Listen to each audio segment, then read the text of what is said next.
Hello there, everybody. This is General Snivy, and welcome back to more of the Paper Mario The Thousand Year Door playthrough. In today's session, or actually before I get into that, last time, which was quite a while ago, earlier this week to be exact, we ran all around the world trying to locate General White. We did manage to find him in his own home, because potatoes. No, it was because he was actually looking for us for whatever reason. So, yeah, after finally finding him, we found a way to shoot ourselves to the moon, and here we are. We've also explored quite a bit of this place, so today we're going to finish up this little raid of this wonderful, wonderful place. So, let's get started. So anyway, it has been quite a while since I've last streamed.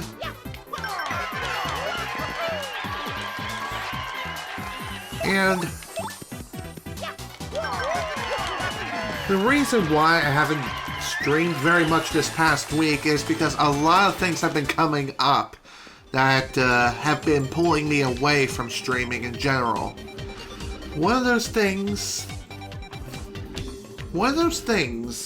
was on Wednesday. I was supposed to stream some more Banjo-Kazooie speedrunning attempts, but due to a little bit of a complication, I had no choice but to postpone it. So, what happened was on Wednesday, it's been quite a while since I've got my license renewed. I had to renew my license because my license was going to expire this year. So on the week of my birthday, shortly before my vacation, my mother and I went down to the DMV, which up here is technically called the BMV, or the Bureau of Motor Vehicles. While we were down there, Mom had to drop off some paperwork, and I figured we might as well kill two birds with one stone, and I got my license renewed while I was there. So while renewing my license, I had to fill out a little bit of additional paperwork to signify that, hey, I was recently diagnosed with sleep apnea. So I had to do that, and then the BMV gave me additional paperwork to give to my primary care so that they can fill out the information necessary. And so they did, and they faxed it to the BMV. However, for whatever reason, they never received the fax. How do I know this? Well, about 6 weeks went by, which is the typical return time of when you renew your license and when you're supposed to receive a new one in the mail. Well, anyway, that time came and went pretty damn quick, and as a result, I called down to the BMV to ask, like, what the heck is going on? Why is it taking so long to get my license? And as it turns out, they never received the fax. They never received the paperwork. So I had to get in contact with my primary care, get the paperwork from them, of which they filled out. They gave me a copy of, thankfully, and I had to hand deliver that all the way down to, I had to hand deliver it to the BMV, in which case, after I did that,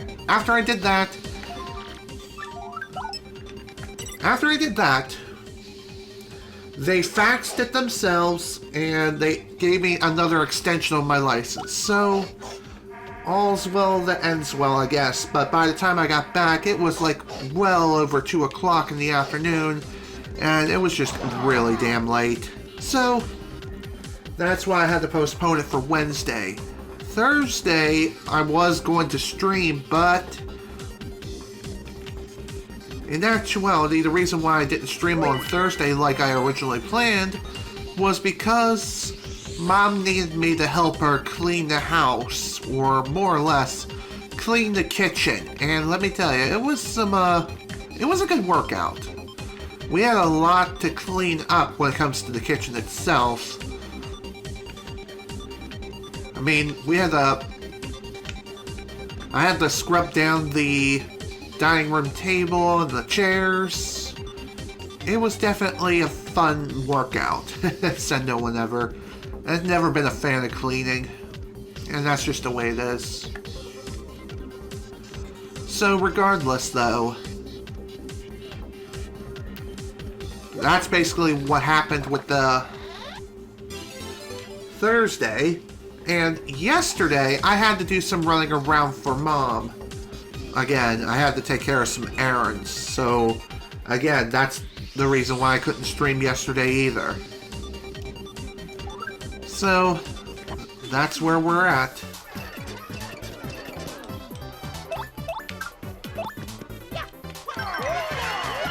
So it finally took until today, of all days, to finally be able to stream.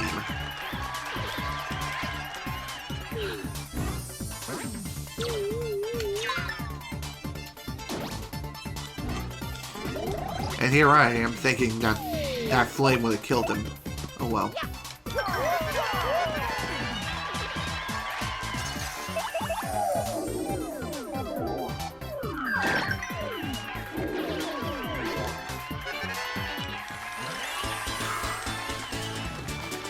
So that's basically my entire work week, or my entire week. It's been busy, busy, busy. Nothing but a bunch of running around. Just running all over the place, all over town, and just taking care of a lot of adult things. What can I say? You gotta do what you gotta do.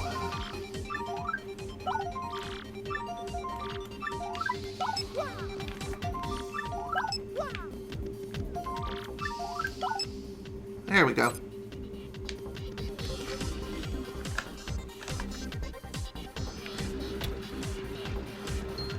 This looks like a fun room.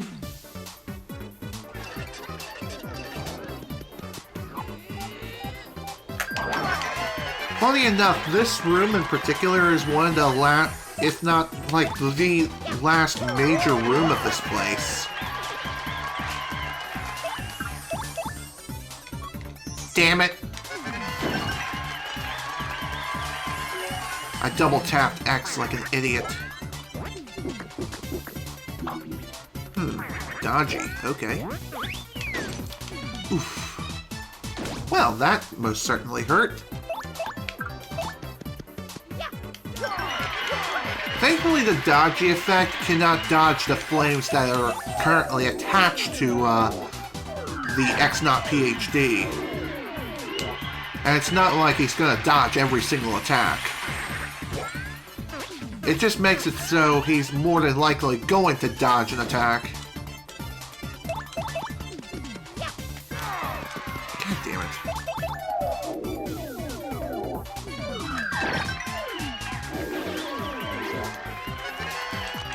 Much better.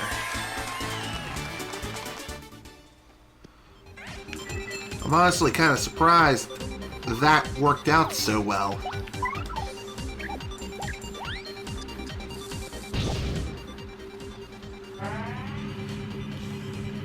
By the way, activating that machine is absolutely necessary.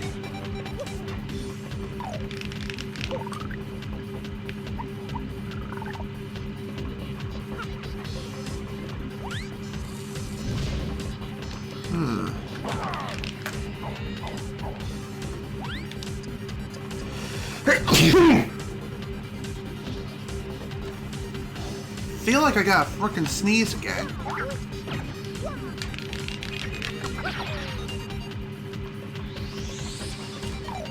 Okay. What am I missing here?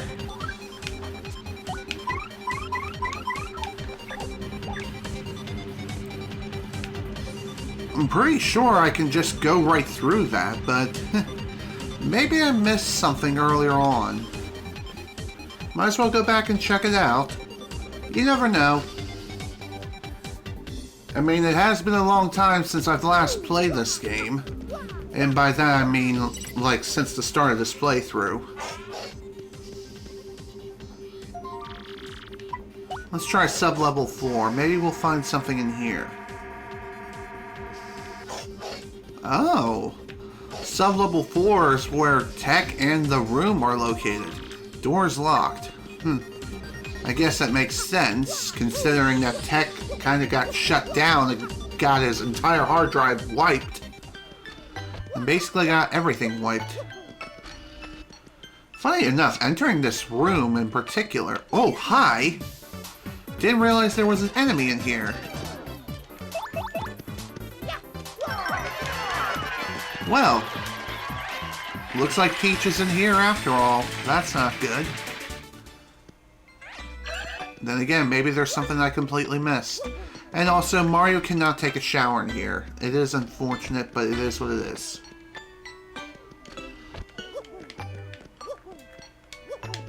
And no, Mario cannot go down that toilet like a pipe. Not like he could in Glitzville. As funny as that would be, you can't do that here, unfortunately. Alright. Again, I probably missed something in sub-level 3. So we might as well take a look and see what I missed.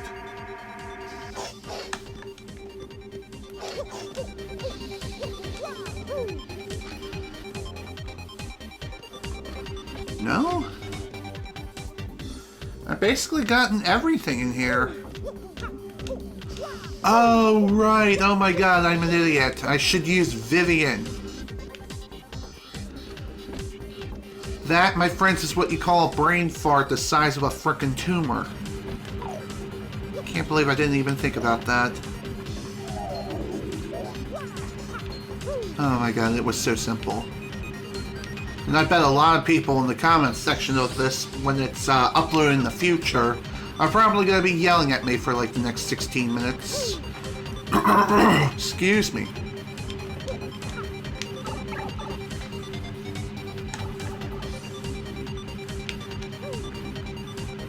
Okay. So when it comes to this room in particular, it really isn't too difficult to navigate. You just jump from place to place and you should be able to make it through without too much of a problem. Plus, there's not exactly any bottomless pits to worry about here.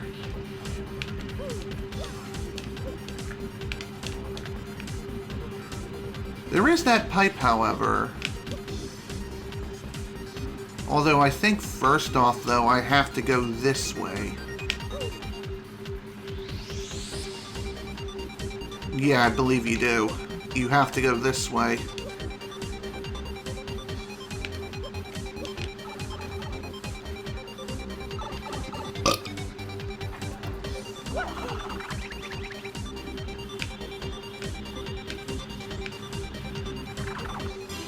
There we go. Got the card key. Oh, hi. Well, that's not good.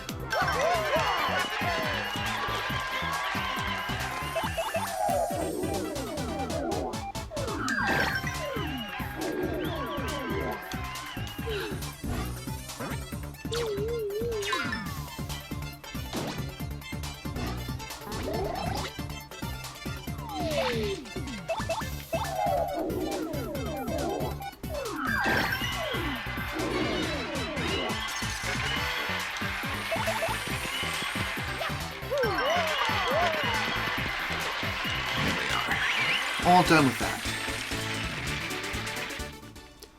That was a little hairy, not gonna lie. But hey, at least the deed is done.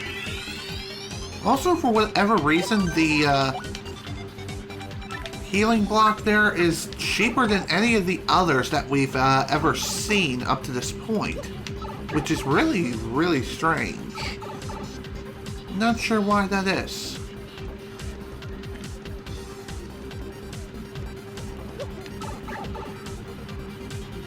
One pretty annoying thing about this room is that you do have to technically navigate through it twice. Why twice exactly? Well, the first time to get the key card, obviously, and the second time is for when you're actually finishing the room.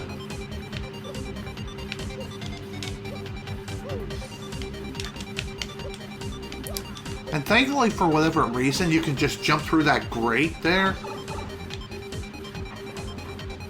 I guess because it's technically a lighter shade of red. I guess that makes sense, but at the same time, it can be kind of difficult to tell.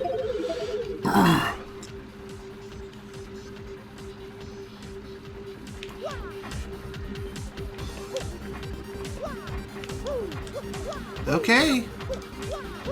Let's wrap this baby up and head on out.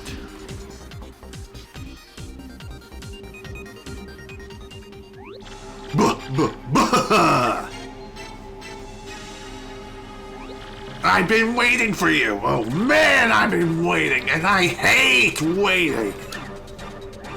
Crump, you've been waiting for us? What does that mean? I'll tell you what it means. I used the crystal star to lure you here, so that I could take all your crystal stars. How brilliant is that, huh? And wanna know the best part? Your little peachy girl isn't even here anymore. So Peach was here. Where'd you take her, Crump?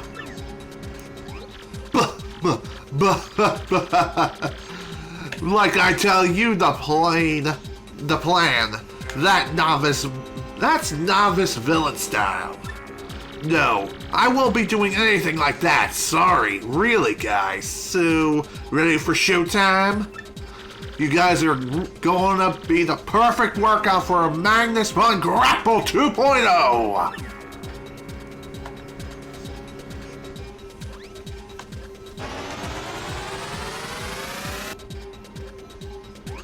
I hope you're up for the challenge, because this thing is raw horsepower, kiddies. Come at me, bro.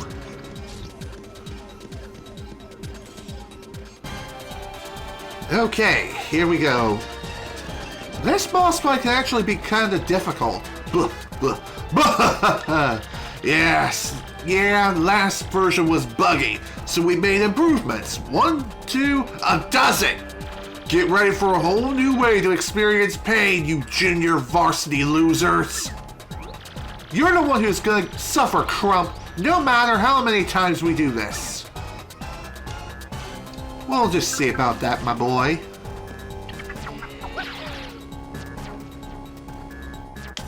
Damn it! That was horribly mistimed. Here it comes, suckers! Magnus Drill Attack! Ow! 14 damage? Jesus, that was painful.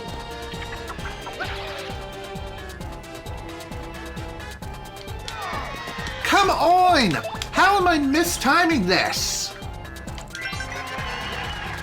Magnus Von Grapple 2.0, the upgraded version of the Magnus Von Grapple.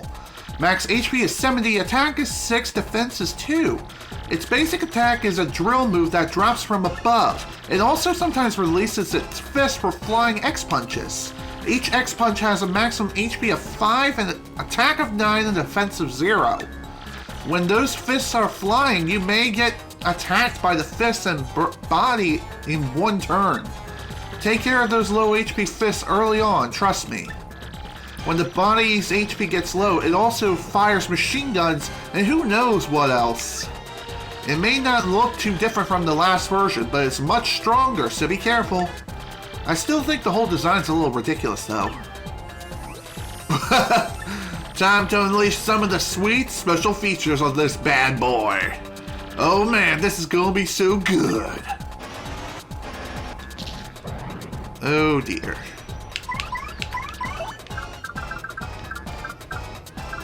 By the way, I don't think Sleepy Sheep will work on this thing, so if you see the fists come out, use Heart Attack.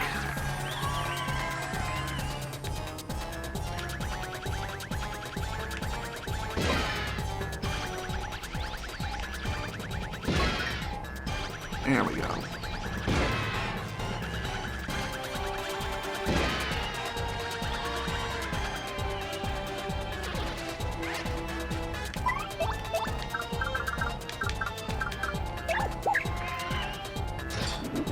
Oh, man. Ow! That was actually pretty extreme. Not gonna lie.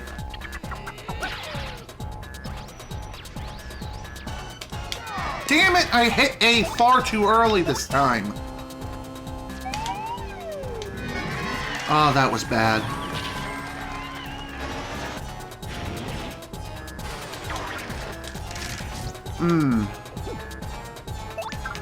I guess this is what happens when you equip 2 or more on simplifiers.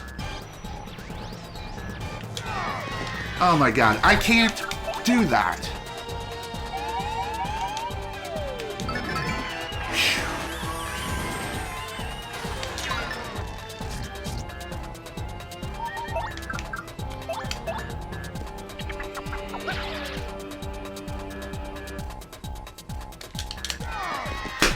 Again, the perspective is what's throwing me off big time. I don't understand. Why is it that I can't hit the son of a bitch? Oh, crud. You guys should be little puddles of nothing by now. Oh well, I still got some tricks up my sleeve.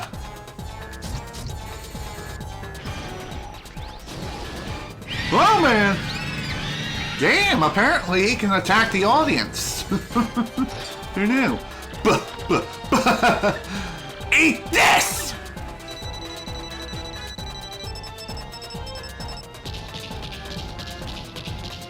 And let me tell you, that can deal a lot of damage if you're not careful. This should not be that hard. There we go. No! How? What? My sweet powered-up robot is on the ropes! This is wrong!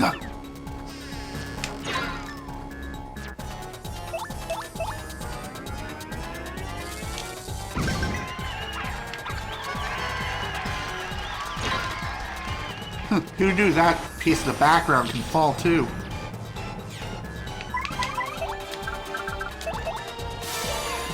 Also, Showstopper I don't think will work on the fists, so don't even try using that on the fists whatsoever. Just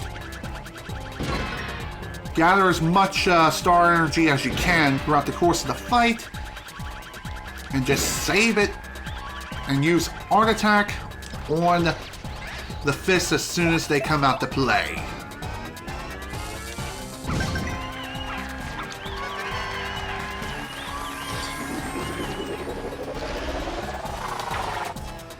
Ow!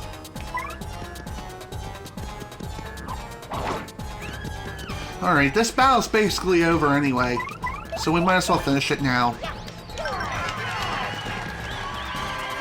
Blarg!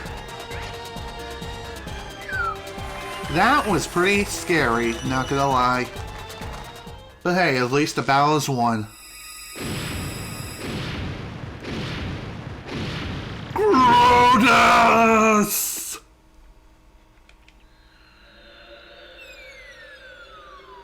Looks like Lord Crump is blasting off again.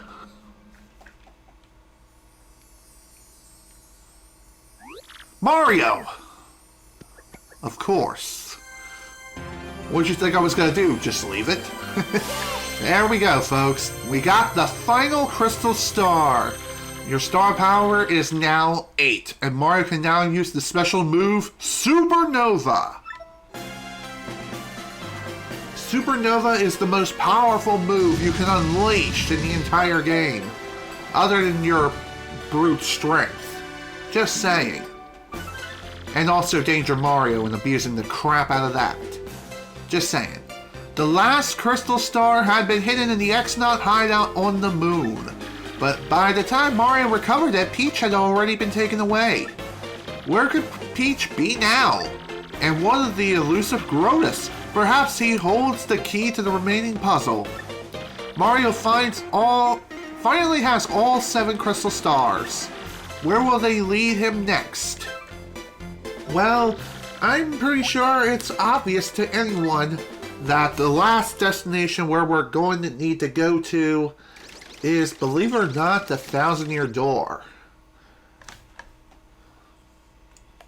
But before we head out there, there's one last interlude we gotta take care of. Well, we're here. Now where's this stupid Poshly sanctum? A crystal star's there, right? So they say, your Peacherness, and lo and behold, there it is now, right behind you.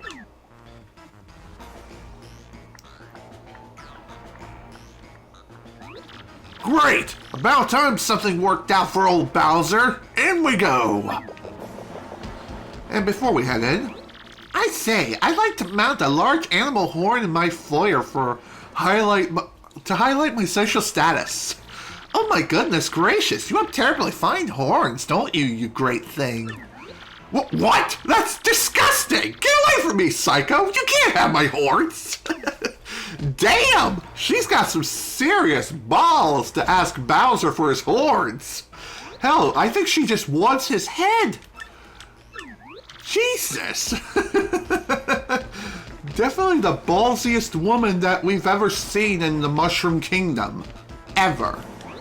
Eek! Mommy! Oh, hello there, guy. Poshly Heights is nice on a warm afternoon, eh? What's that? You're a great and evil king? Are you really? Yeah, you know, guy, I think maybe you got a little too much sun, eh? Again, these people got balls. Oh, look, my heart trembles. That fountain, so elegant. This is art at its finest. So very observant as usual, my dear Gold Bob. Indeed, surely this is an artist's art. Yes, dearest. One cannot measure its worth by coins. That is what makes art art. And yet, the filthy rich always seek to define art with their ill-gotten coins. Yeah, they seek to buy it, yet how can one appreciate what the eye cannot perceive?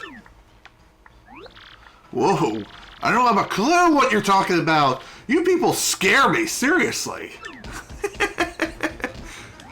Wow, you're big, mister. What's your name?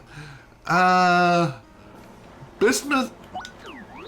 I am Bowser, businessman of legend. Fear my accounting. Oh, businessman, like business trips, bribes, and brown noses? Oh my. Wow, tough life, huh? So, mister, are you in charge of the coffee maker or what?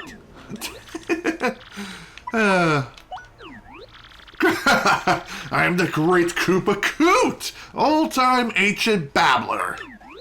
Yeah, right. Mister, that name stinks. I am Bowser! Bowser, evil king extraordinaire! Yeek! That's kind of funny how that one kid didn't even flinch until you mentioned your name. That's kind of funny. This place is so classy. I wouldn't mind spending my old age here one bit. Yes, get a little ramber, a porch, perhaps, but I digress. Your noxiousness, the sanctum lies before us. The crystal star will be ours. Are you sure about that? Guess we'll find out. It's locked and won't budge. Damn it! The lock broke. Whoa, baby, awesome. It opened. Talk about lucky. I guess rage really pays. Or you could have just bust down the door with your brute strength. That could work too.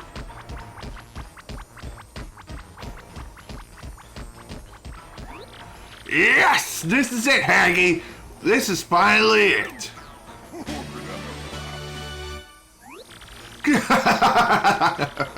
At last, I got my mitts on a crystal star! Yes! Impressive work, Lord Bowser. You're the absolute best star-getting guy.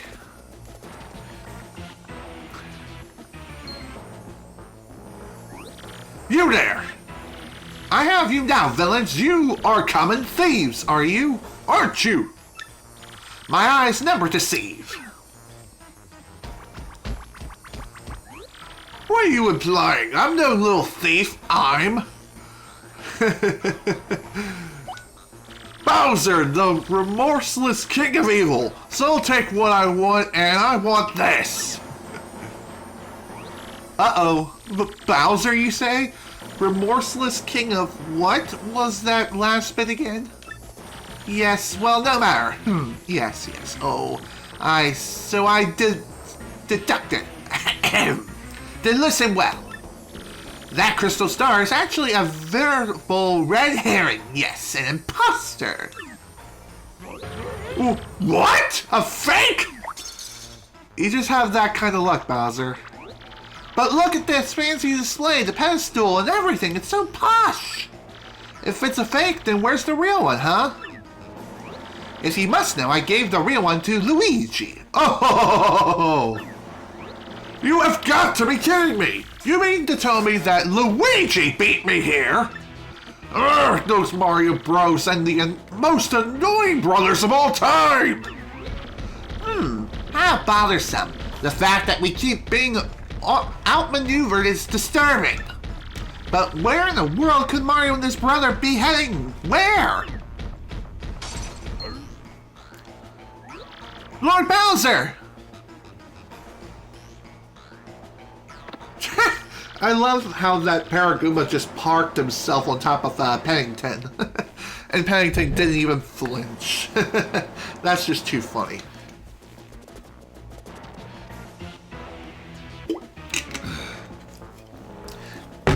Paraguma. What are you so worked up over, huh? Tell me! Now reporting, sir, and ma'am? Sir and ma'am. Mario collected the 7 crystal stars and is heading for the 1,000-year door. Huh? What? The 1,000-year door? What in the hell is that? The 1,000-year door. An unbelievably legendary treasure is behind that door. Arrgh! Then I'm going there too, immediately, and I'm going to ruin Mario.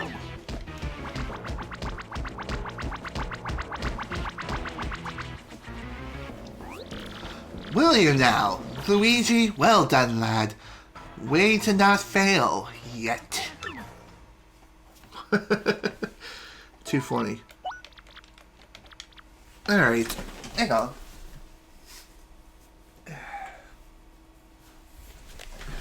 I really need to make a habit of closing my curtain as soon as I start streaming.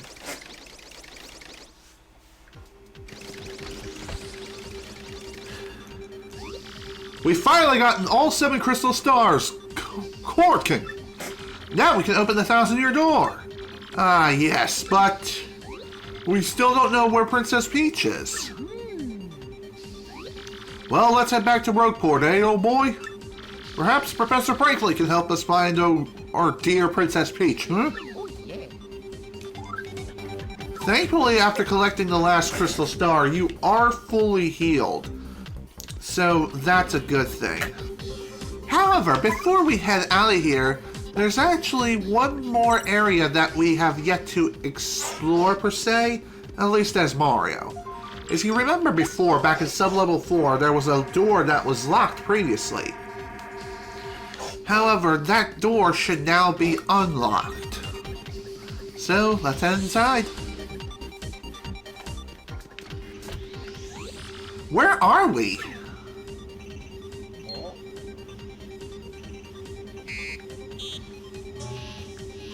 Whoa, Tech, you're still alive? You are Mario, are you not? It is pleasant to meet you. I am the main computer of this fortress. I am Tech. I must tell you something. That is why I brought you to this place. Princess Peach. I am so sorry. Most of my data was erased and my main power unit was shut down. Now I'm running on backup power with only cached memory, trying to stay operational. Mario, you know that Peach is not here, do you not? Please save Peach. Please, please. Princess Peach is with Grodus in the Palace of Shadow. I have to tell you that.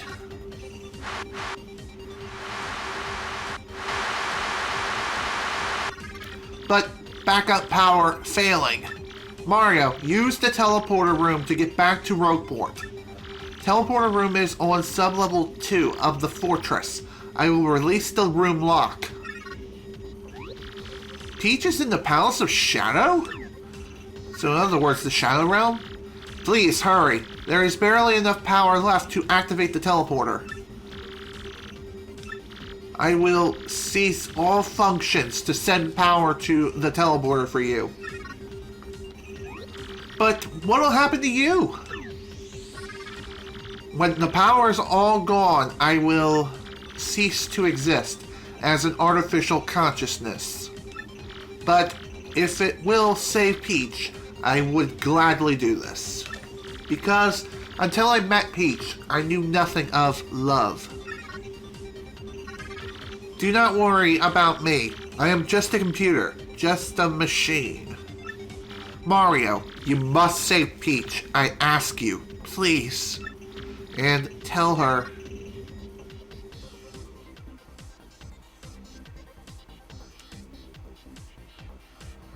Thank you for me. We understand, Tech. So, hurry to the teleporter room, now. Mario, save her. I will, Tech. Rest easy, my friend. Tech system failure reported. Mario, we have to save Peach. Report Tech 2. Oh, yeah. Duh. What did you think I was gonna do?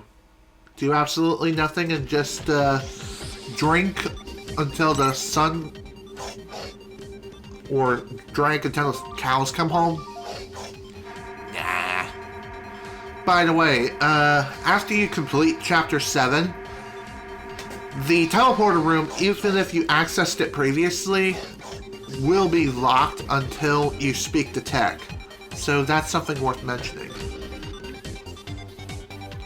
Although all the other rooms seem to be perfectly functional and unlocked at this point. So what's that all about? I am not 100% sure.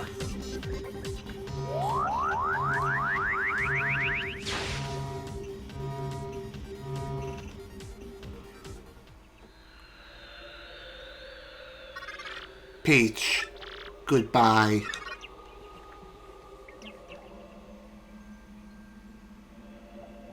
Damn, did the base just explode? In other words, self-destruct? That's what it seems like.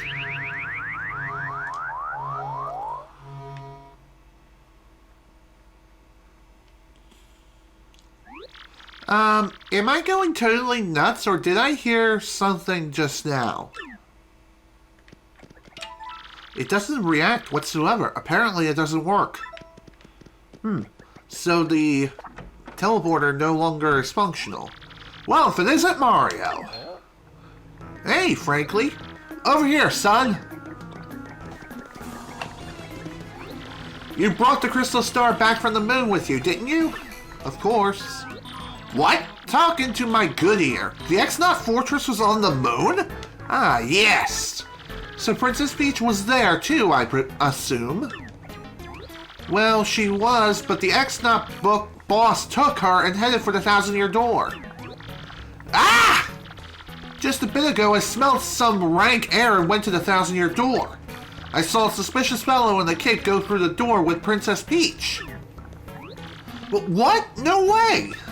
Without the 7th crystal star, the doorway shouldn't open though. Believe me, I know, but I'm quite certain of it. I saw it with my own eyes. I have a very bad feeling about this. Very bad. Princess Peach is in danger. Time is short. We must go to the 1,000-year door and rescue the princess. I'll run ahead and meet you there. Don't daddle. You must come immediately. How about no? Instead, we are going to do a little bit of shopping. And also email reading. RDM final issue. RDM Issue 7, Special Final Issue. Rougeport today. In a shocking series of events today, local authorities report that Zesty, age 55, delivered a left hook to the jaw of Gabnabout Flavio, age 25, late this afternoon. Our investigators have revealed that the cause of this feisty fisticuffs may have been Zesty's anger that a shipment of gourmet ingredients spoiled on the dock because Flavio had held up the dock crew with a marathon 2-day tale of high seas adventure. While Flavio is recovering from temporary memory loss, Zesty has already been approached by a Glitch Pit talent scout, Don Goombody. I think the kid's got spunk. We'll take the world by storm, said Goombody. Shopper reports go. This week we have an explosive exclusive on the shop in Far Outpost, North Winds Mart. It's so cold there that all the merchandise is frozen to the counter. Just kidding. The smiling shop manager showed us a fascinating variety of goods at the sweet-faced Little Miss explained. It's cold out, but I do best to explode inside the shop to warm place up, da. So come on in. This place is big too. Okay, let me try that again. This place is big too, folks, so we haven't even seen all of it yet. Come on down and see it for yourself. Cooking for Rookies. This is the final installment of Cooking for Rookies. Just to make sure we leave you with a smile on your face, our last recipe will be for couples cake. Just simmer spicy soup for a few minutes and drop in a snow bunny, and presto! Before your very eyes, the mixture will congeal and take the form of a cake. Eat it with someone you love. And there's that is it, dear readers. The final issue. We here at RDM Office have enjoyed every minute of our hard work to bring you the best news and features. May we meet again, perhaps sooner than you think, wink wink. Published by Rougeport Restoration Committee. Neat. That's a pretty neat final issue. Also pretty funny how Zesty pretty much falcon punched Flavio in the face. And yet she was not arrested. I guess that makes sense, considering she was a client, and she was pissed that her goods were anything but solid. Just saying. It was definitely not a fun time, let me tell you. So, before we head on off to the 1,000-year door, and finally open it up, like I said, we're going to be doing a little bit of shopping. Also, Luigi's here. Let's see, adventures! Oh, of course, me! I'm done questing for now. Yep, I scaled Hate Song Tower the other day and rescued the fair Princess Eclair. That's one adventure I'm never gonna forget. Nope, it was just too exciting. It was bonkers, bro. Wanna hear what happened? Not at this moment. Hey, you, remember me? It's me, Bluey. Man, that last battle was hairy. You have no idea. I was burnt to a crisp, but I was actually kind of relieved, if you can believe that. But if you want the whole story, you should just ask Luigi here.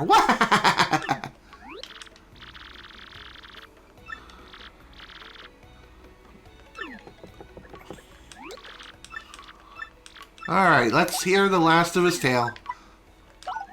Well, like I said, it's a really long story, and this part is just crazy, but here goes. Hate Song Tower stands atop a jagged, unclimbable cliff beyond the northern hemisphere sea, or northernmost sea. The winds whistle down the cliff, howling like banshees, singing songs of hate. People say it's pretty much the scariest place in the world, and I had to go there. Blocking out the bone-chilling howls, I somehow managed to reach the tower's door. I was terrified, but thoughts of Princess Eclair warmed my heart and gave me power. All of my companions felt the same way. They were with me to the bitter end.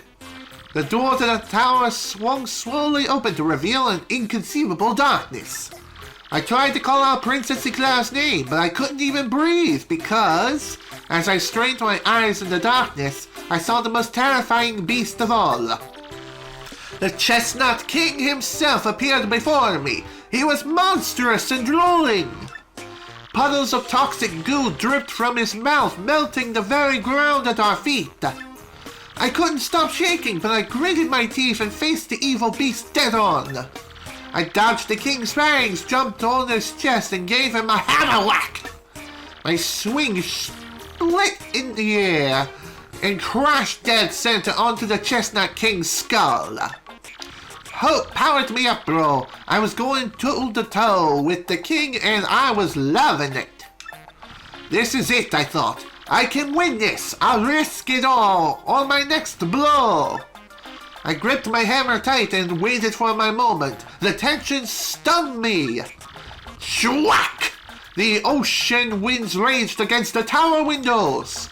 With that sound as my call to battle, I advanced with no mercy in my heart. And then...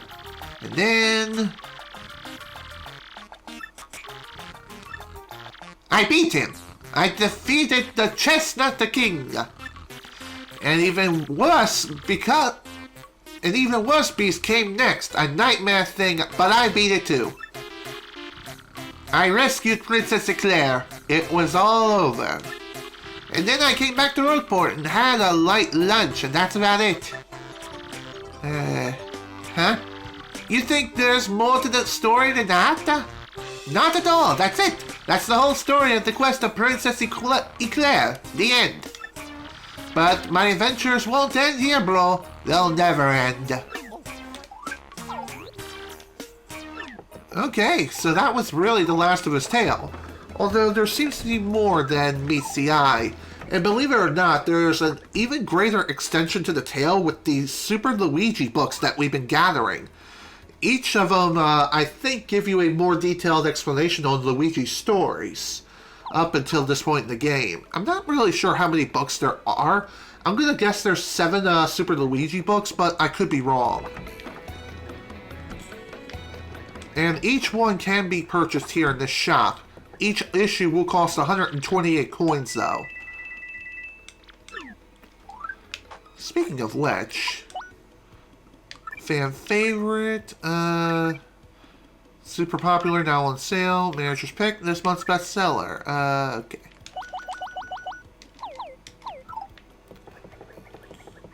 Okay, so that's basically that. That's all the shopping I really wanted to do anyway. Just pick up that one Super Luigi book. And believe me, I feel like I'm going to be getting... I believe there are definitely more books that are still yet to be sold. And another one will appear in the post-game. And I think that one will be the last one, though I can't really say for sure. I can't remember how many issues of Super Luigi there are exactly. But regardless, though, I'm good with the items I have. I got fully stocked on good items here. I got an HP Drain, 2 Slow Shrooms, a Vault Shroom, which I probably won't be using anytime soon, but then again, maybe I will be using it at some point. 2 Power Punches, Maple Syrup, Ultra Shroom, and a Super Shroom. Of course, I can always make some jam and jelly, or mix some jam and jelly with the Ultra Shroom to make a Jelly Ultra, but I think I'm going to be okay as far as that's concerned. Maybe. We'll see. Because the enemies in the Palace of Shadow are going to be the most powerful yet. That is for sure, so make sure you're fully prepared before you open up the 1,000-year door. Because once you're inside, there's no easy way of getting back. What kept you, Mario? Well, it doesn't matter now. I don't think they're in the vicinity anymore. They must have found another way to get through the door.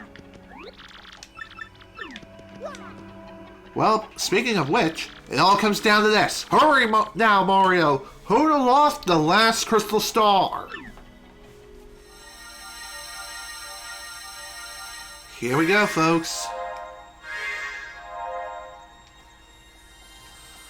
Now that all 7 crystal stars have been gathered, it's time to summon the mighty dragon Shenron! I'm kidding, that's the wrong series altogether, but wouldn't that be something? That would probably be the most hilarious Easter egg of all time. Just summon a dragon. Just a dragon appears from the pedestal grounds, even if it's just for a couple of seconds. That would be the most hilarious thing ever. Look! The door!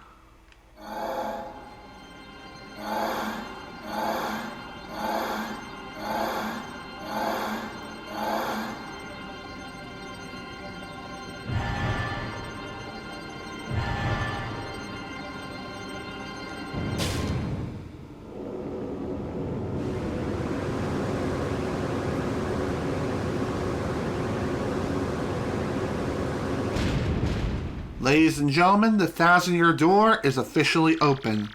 At long last, the entrance to the Palace of Shadow has been opened. Before Princess Peach falls victim to that fiend, before he takes over the world, you must rescue the princess and stop this cataclysm! Come on, Mario! Indeed. Before we go, though, there is one badge I want to unequip. Now, there's one of the unsimplifiers because I failed to realize I had two of them equipped. So let's go ahead and equip something else instead in its place. Let's see.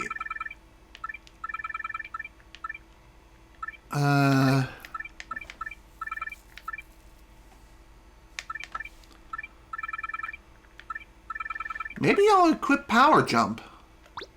Yeah, that sounds about right. I'll take a look at my options, see what else I can equip.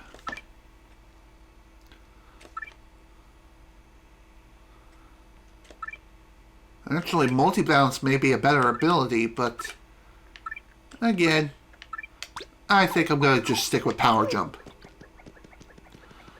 Let's go!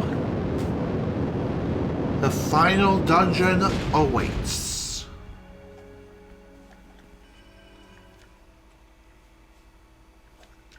Here we go, folks. The final chapter. Chapter 8. The 1,000-year door. Roll crits! I would be excellent at CinemaSins.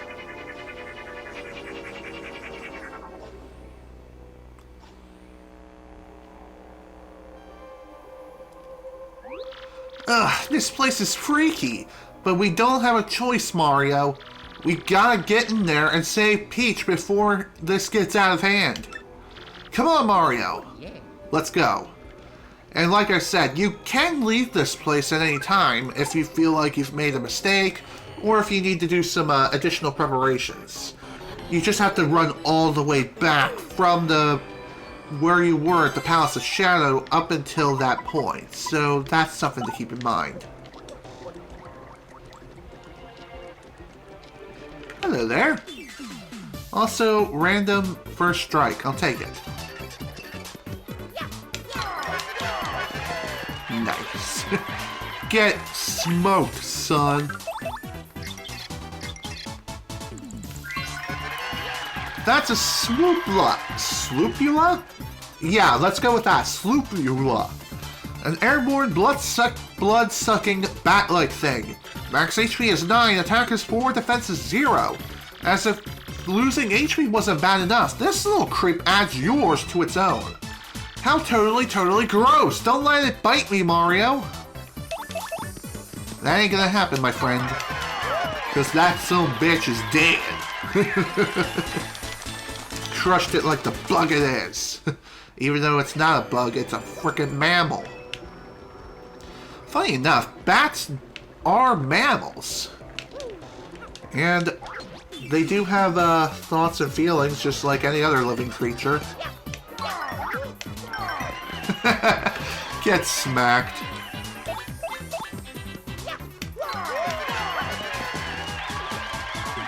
I wonder how much Power Jump will do as far as damage output is concerned.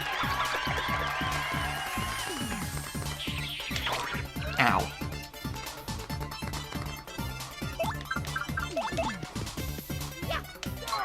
$12 damage. That's from one strike. technically speaking, my regular jump attack can deal more damage by two points. So that's kind of lame. But at the same time, if you equip more than one power bounce, you can increase that attack power more.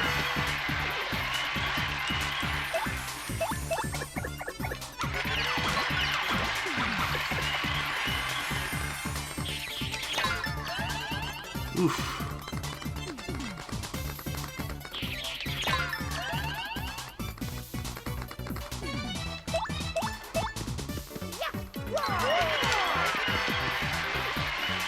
Okay.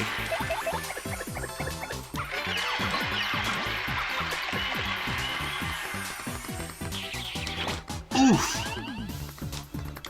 Honestly, I'm kind of surprised I managed... kind of surprised that I took so much damage. Granted, again, double pain is a thing. At least in this playthrough. Normally, they wouldn't be nearly as deadly as they appear to be here, but again, just to make things a little bit harder, or much harder for that matter, and just more fun in general, it's not a bad idea. It really isn't.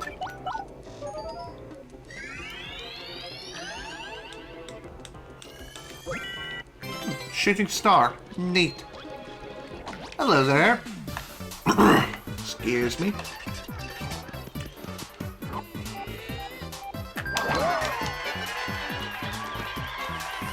Okay, here we have a new enemy. The regular dry bones variant.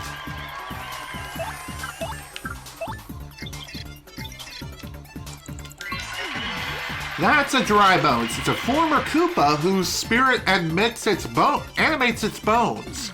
Eek! That's so freaky! Max HP is 8, attack is 5, defense is 2. When its HP goes down to 0, it collapses into a pile, but it'll eventually rise again. Fire and explosions will put a permanent end to it. Getting back up, though. A dry bones will sometimes build friends if it feels it's outnumbered. If you don't take them all out close together, they'll just keep coming back. Let's wipe them out all at once and quick. These things totally freak me out. Ouch.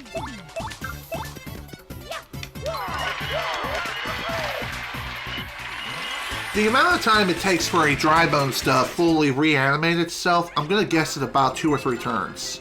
So again, be sure to be quick when trying to finish them off.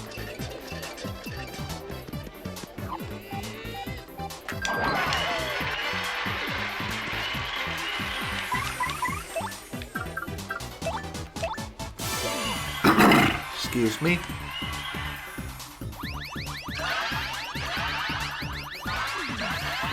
Seriously, I can't get any health at all.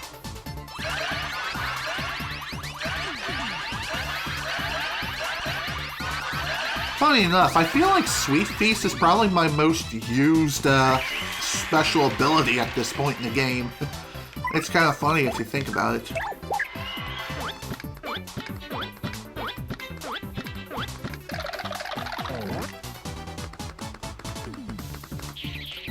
Damn it.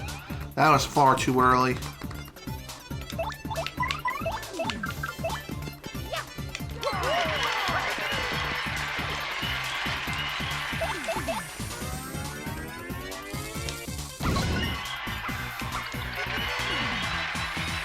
Ow! Jesus! I was not expecting him to throw multiple bones at once.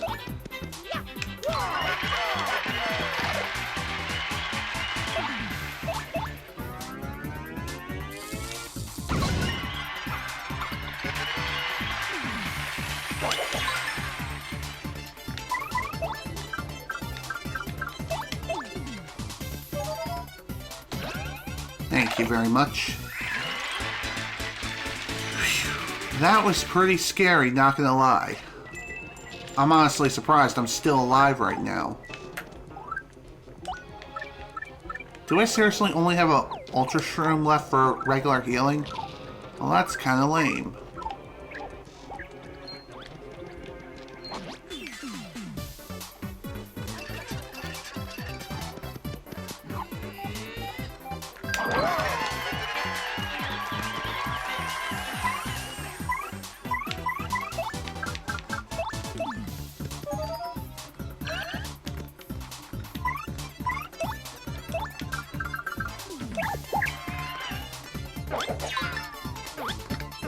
I'm kind of surprised he didn't try to use that ice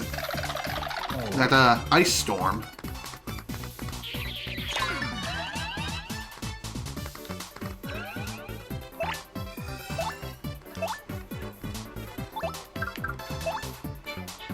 You know what? Let's try it.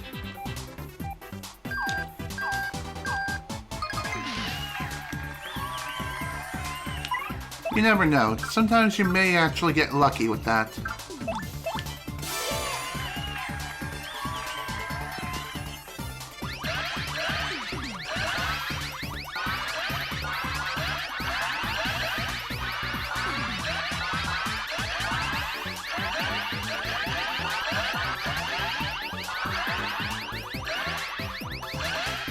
Nice. That was a perfect sweet feast. Just what I needed, too. Oh, this is just great.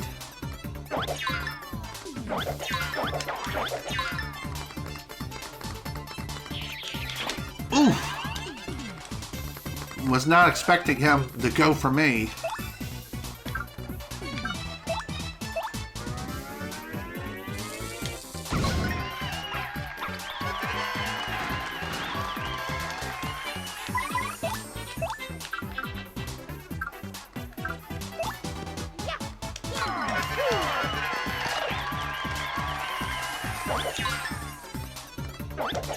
Come on! Target Bobbery!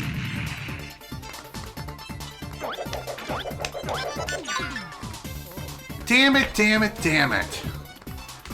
Of course, my luck just had to goddamn run out. Plus, we have to sit through multiple cutscenes all over again. Damn it, man. Should have ran back to save progress when I had the chance. So lame. Thankfully, we can just mash B and fast forward through some of the cutscenes. Still, it's annoying that this even occurred in the first place. God, I love double pain. Not. Still, I hate how we have to sit through this whole thing again, and I can't get this stupid thing open.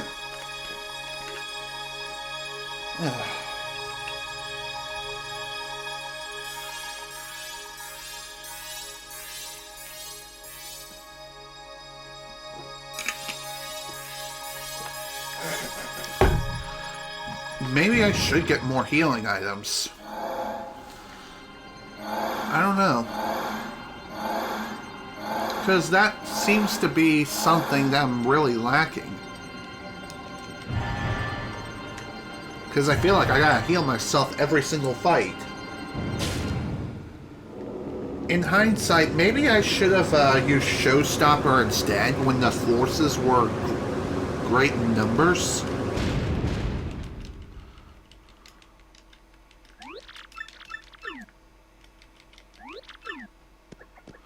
Alright, let's go and try this crap again! And hopefully this time we won't get completely murdered.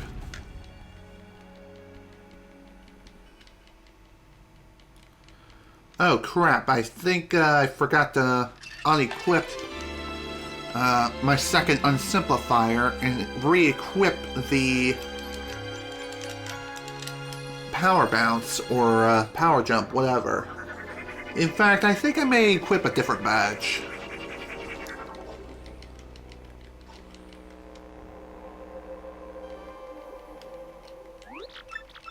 Oh yeah. Alright.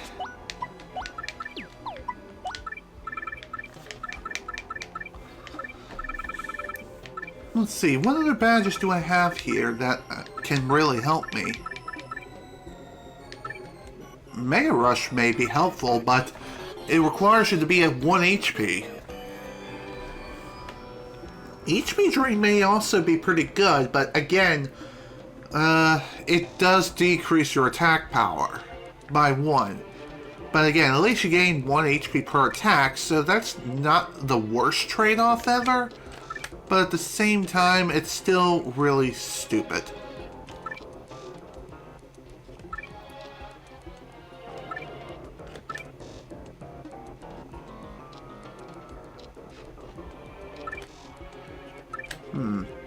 I feel like another close call would actually be helpful more than anything.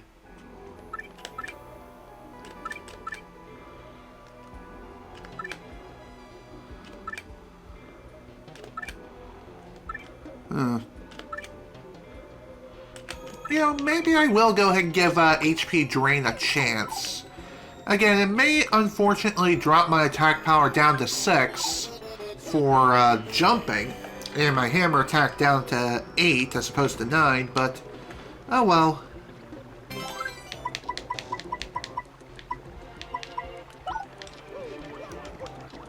That's alright. I think we'll be okay when it comes to this.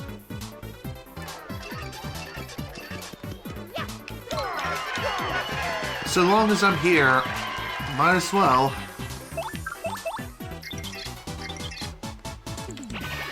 Ah, crap! I was so used to the advanced speed of frickin' unsimplified ×2. So anyway, if you fail to execute the action command for Goombella, then she'll unfortunately waste her turn.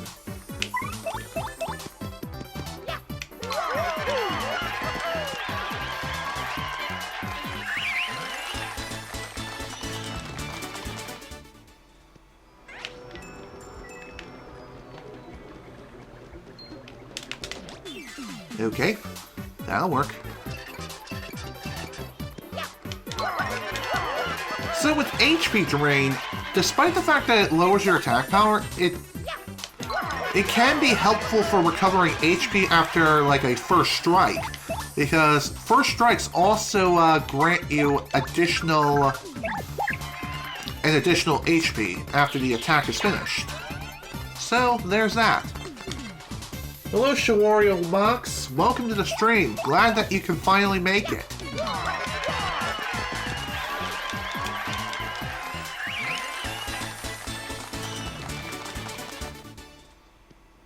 I was honestly wondering if you were still going to show up or not. But, here we are.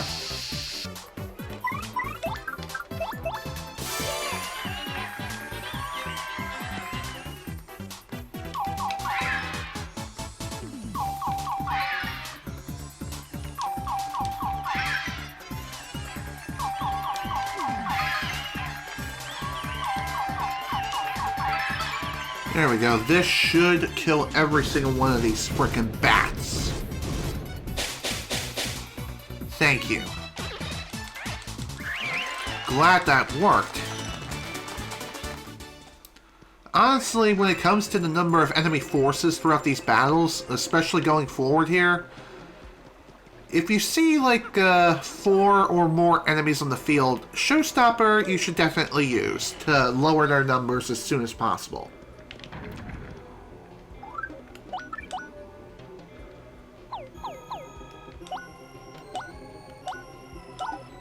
And might as well.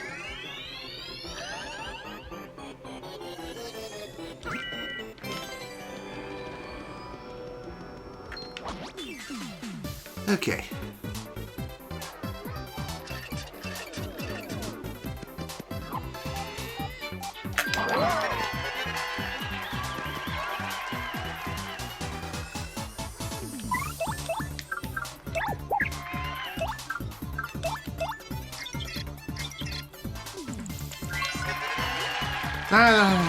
Okay, yeah. We've already went over this.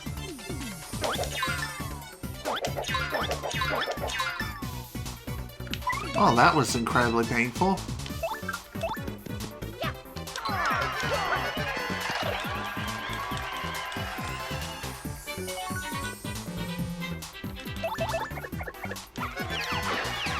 Damn it! I thought Goombella for sure would have been able to finish him off. I guess his defenses are really just that strong. Oh well.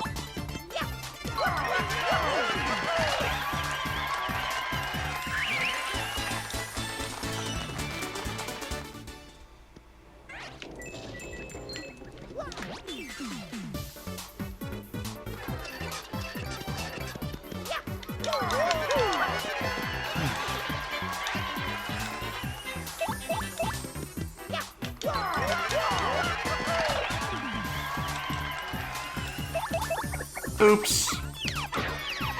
I did not mean to attack the dry bones pile. Ouch. That was stupid.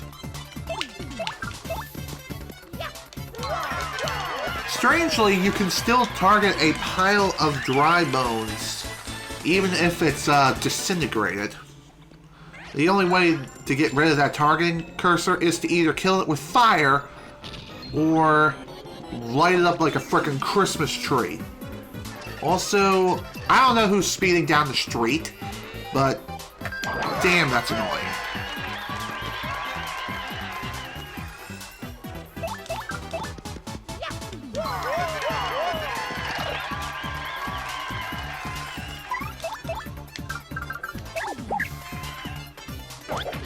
Ouch. I don't know how I'm alive right now.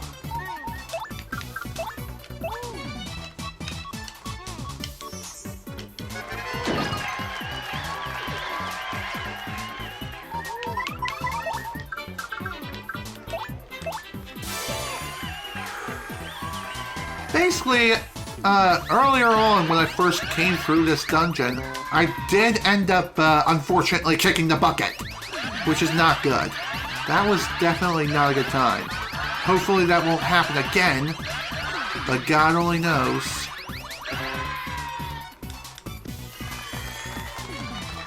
Well, that was not a very good sweet feast. God damn it.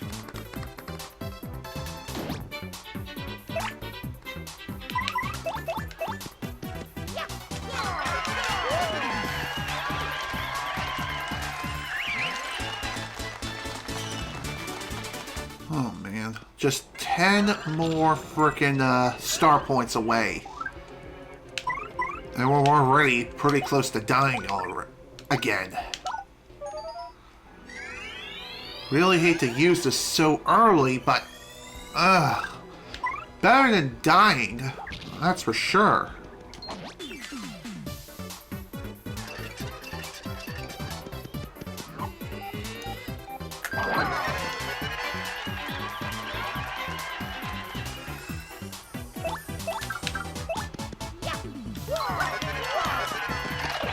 Okay. Hello! Thank you so much, Shawaria Mox, for the resub, man. Highly appreciate it. Welcome back to the sub club. Enjoy your emote.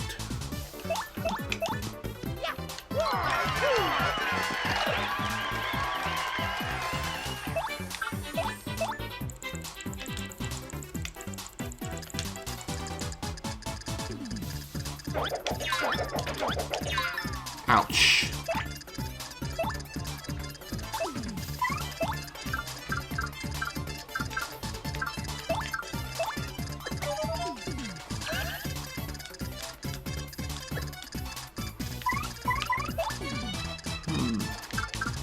Perhaps I could try clock out. Maybe this will work out a little bit better.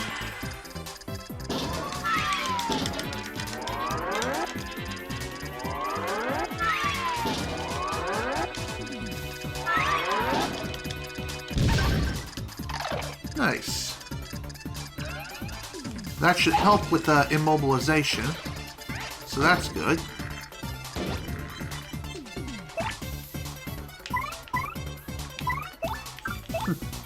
Might as well use this time while the enemy is frozen to appeal and restore as much star power as possible. And also heal as much as possible too.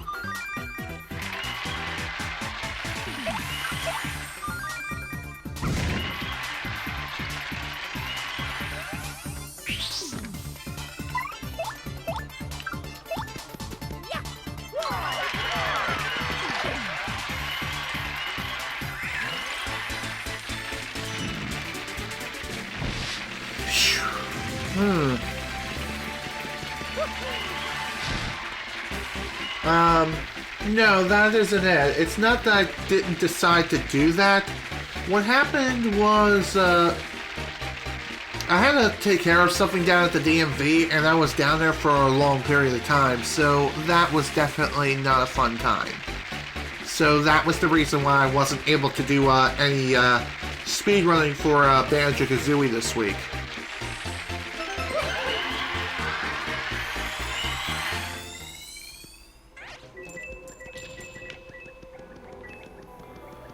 That was the main reason.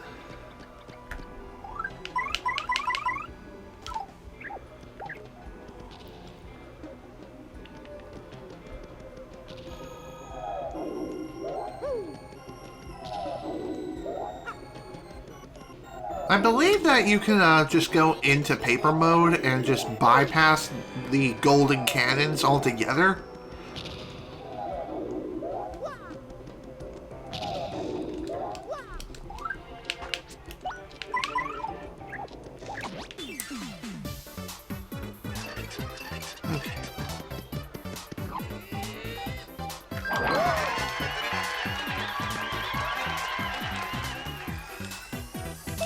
So, say hello to the B-Bill Blaster.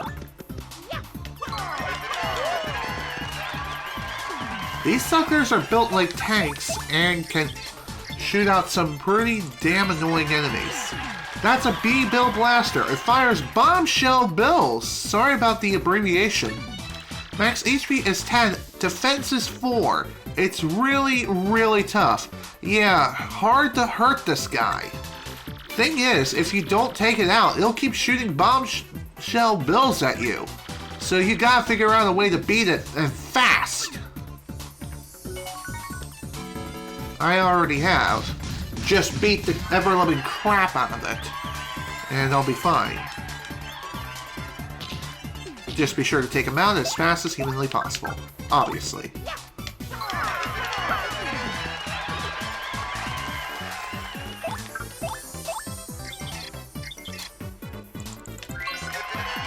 That's a bombshell build. B-Bill Blasters shoot these things repeatedly. Max HP is 3, attack is 6, defense is 2. Its attack is high, but its HP is low, so take it out before it takes you out. Then again, if you focus on these guys, you'll never win. Smack that B-Bill Blaster. Ouch. Ow. What's also really annoying is that these guys also, the B-Bill Blasters can end up shooting 2 of these damn things at once.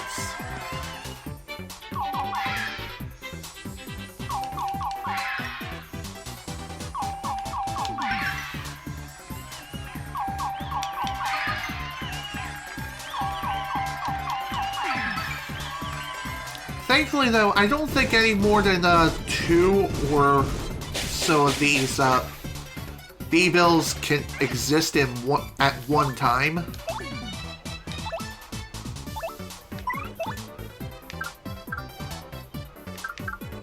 Let's try Sleepy Sheep, just for the lulz. I don't think this will work, but might as well use it while I can. Yeah, of course not. Ow. Still alive somehow. But it won't be that way for long if I keep this up.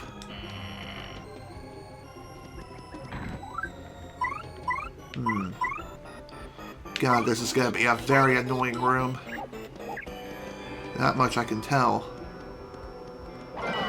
Oh, hello! All or nothing! Hit action commands, attack rises. Fails, it drops to 0. So basically, the all or nothing badge from the first Paper Mario game is here. And it's available in this game as well. So it requires 4 BP to equip, but it does have a pretty nasty consequence for failing ash commands.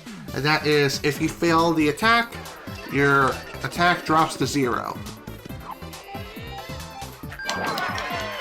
And that badge only exists for Mario. There is no P variant, unfortunately.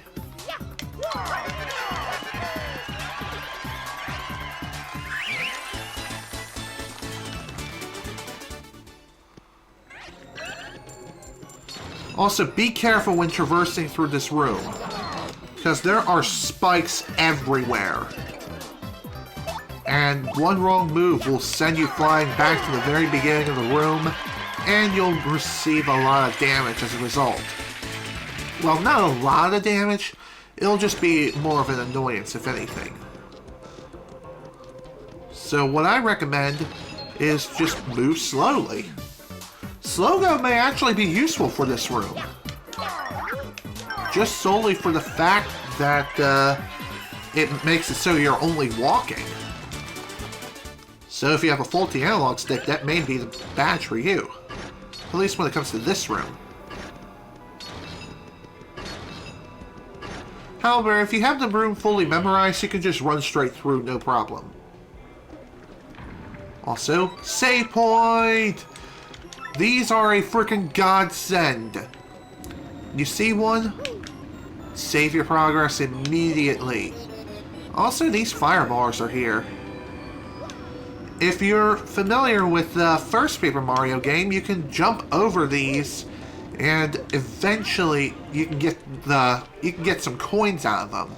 Granted, you have to actually jump over them and not completely miss. So it's kind of like that minigame Hot Rope Jump from Mario Party 2, except it's Paper Mario. God damn it! Although it does take quite a while for these freaking firebars to fully disintegrate.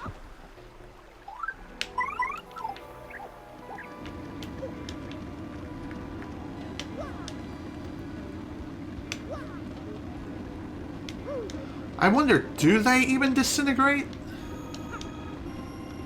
I mean, it most certainly looks like it. Oh my god. I'm really gonna die to these things, aren't I?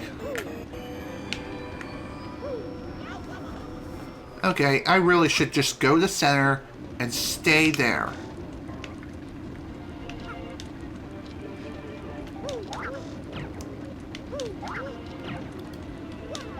Spin jumping can help with staying in the air longer. However, it'll only get you so far, so be sure to keep that in mind.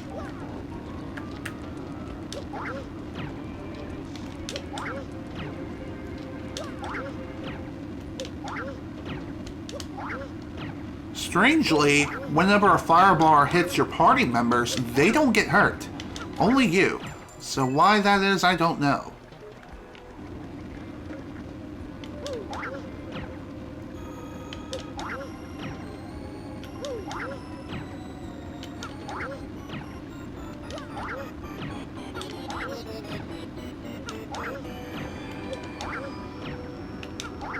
I think once you clear out a firebar, it will stay gone permanently, so there's that.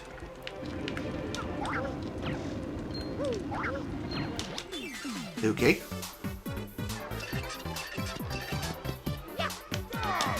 God damn it, I thought I was gonna do a spin jump. Oops. That's a phantom ember. It's an angry spirit born of hatred and confusion. So, I'm not totally cool with this thing. Black! Max HP is 10, attack is 5, defense is 0. If it attacks you with spirit flames, you'll catch on fire. Let's send this ghoul back to the grave, okay? Please? Sure. I guess it's a good thing that I didn't just outright kill it right away. Otherwise, I wouldn't have been able to get that tattle on him. Also sweet. Free item.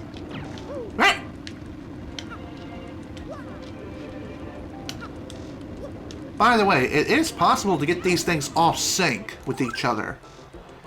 And if that happens, it will become a little more difficult to jump over these things. So, be careful with that.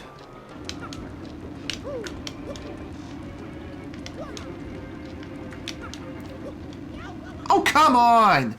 How did that miss? That is so stupid, I swear.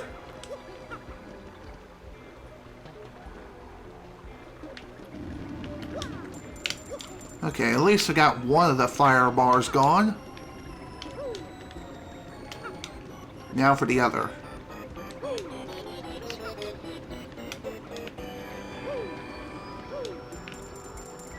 There we go. All done with that.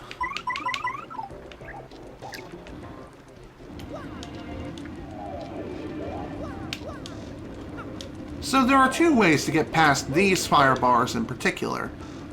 Just use Vivian to duck under them, or go into paper mode. That works too. I have no other items I can use other than HP Drain and another Slow Shroom. Definitely am not a fan of this. Hello.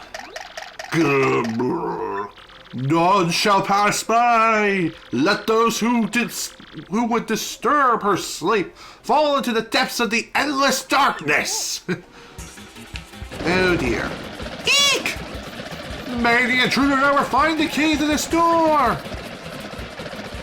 So, unlike some of the other mob fights that we've had to deal with before, this one you can actually die to, believe it or not. If you let these things grab you for too long, then they will kill you instantly. So that is something worth mentioning.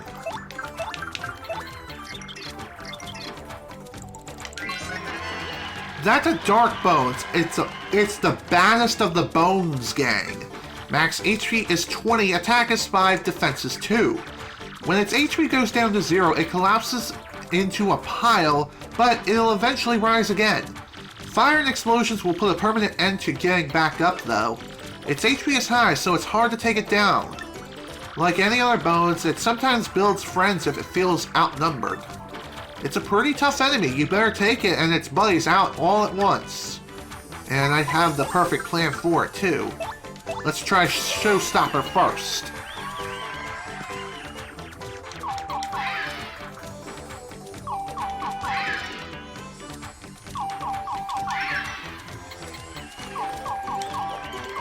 I almost hit X. Almost hit X before Y. Let's see how many enemies this takes out. All of them. Sweet. That was easy. That would have been really bad if I let them stick around like that. But there we go. We got ourselves a palace key. Awesome. Again, I'm pretty sure that there is a save point up ahead, but just in case, to be on the safe side, I'm going back. I don't care.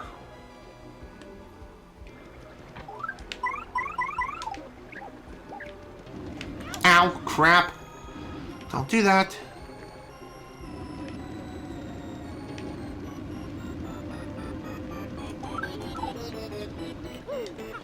By the way, the fire bars respawn upon leaving the room, which is kind of unfortunate that you have to deal with them again. But if you want to farm coins, this is a good place to do it. Albeit, it is kind of dangerous that you have to go about this over and over again, but again, not a big deal.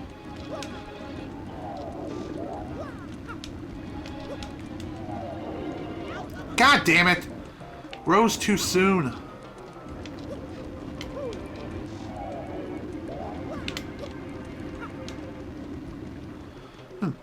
That was surprising. Oh man. Well, that was kind of annoying. But hey, that's what I get for trying to play things safe.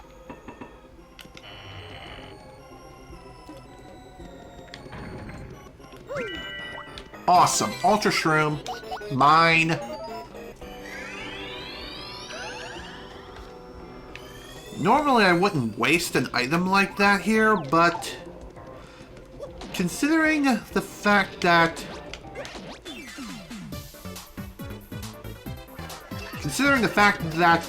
I was low on HP, it's better to be safe rather than sorry. That is for sure.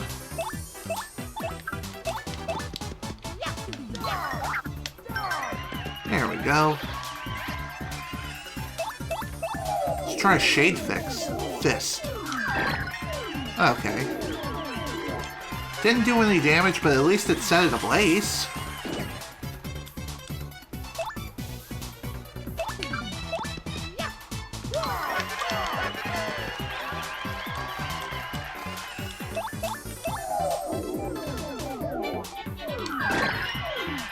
Oh, really? That didn't kill it? Well, that's stupid.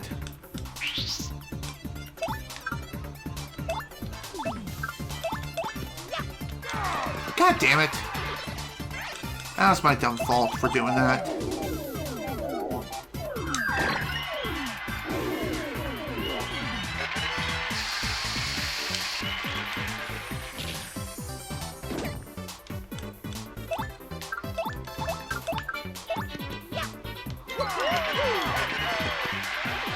Okay. Sometimes it's a good idea to just nope the S out of there. And funny enough, when dealing with those bullet or bonsai or bleh, those damn bullet bill-like enemies, sometimes it's a better idea to just nope the hell out of there and just let them careen off stage and kill themselves.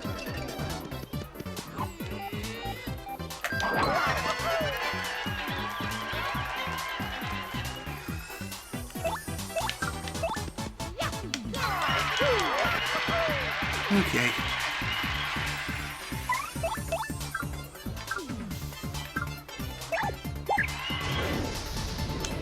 Ow, crap.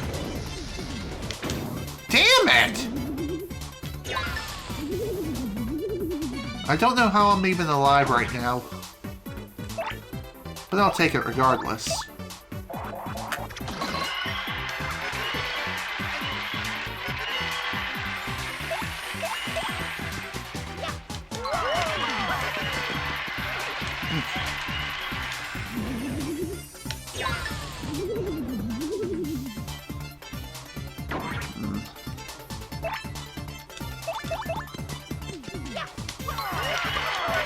It is unfortunate that Koops is basically on death's doorstep, but he should be able to tank maybe another hit or two. Other than that, though, he should be fine. And besides, if we level up again, he'll be fully healed anyway. I wonder if explosives will deal damage to these embers. Okay, good. I honestly didn't think it would.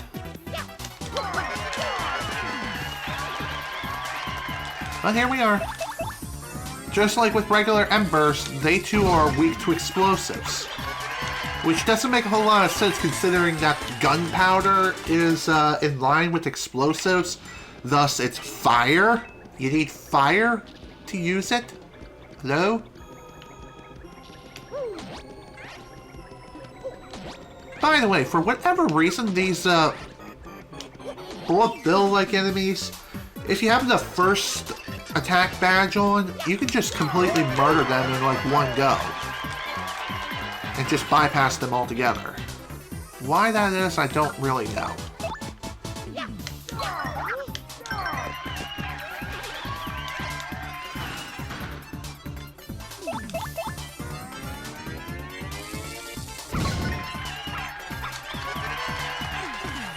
Even Bombery can't deal very much damage to these things.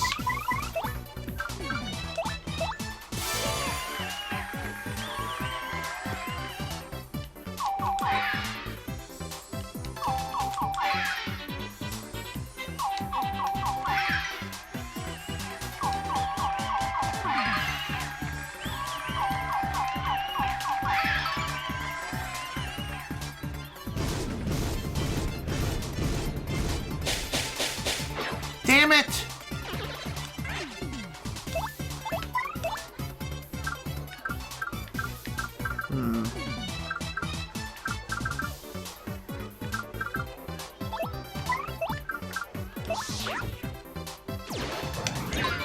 I'm kind of surprised he targeted Bombery. Usually they would target those who are in front and not those in the back. That's weird. But hey, I'll take it, I suppose. Also, hello there, dry bones. Die!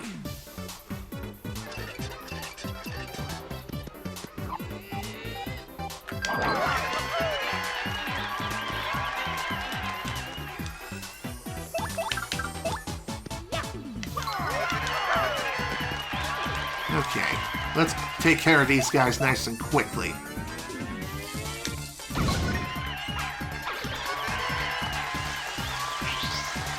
That's fine.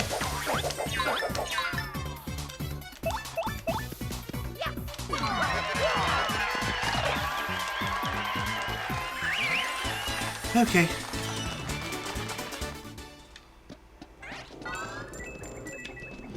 Now, before we grab those 3 items over there, I definitely want to take care of this asshole right here.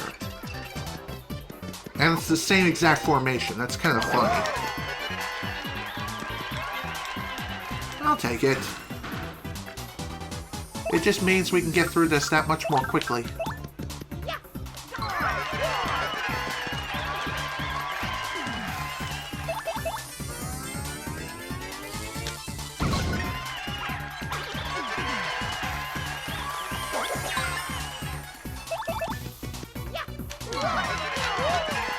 There you go. Sit down, son.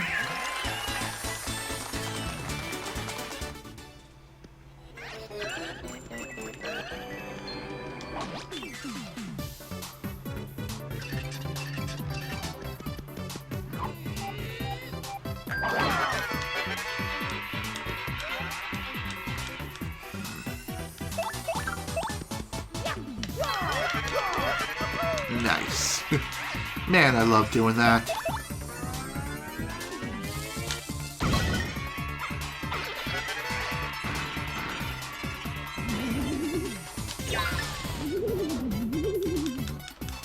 Okay.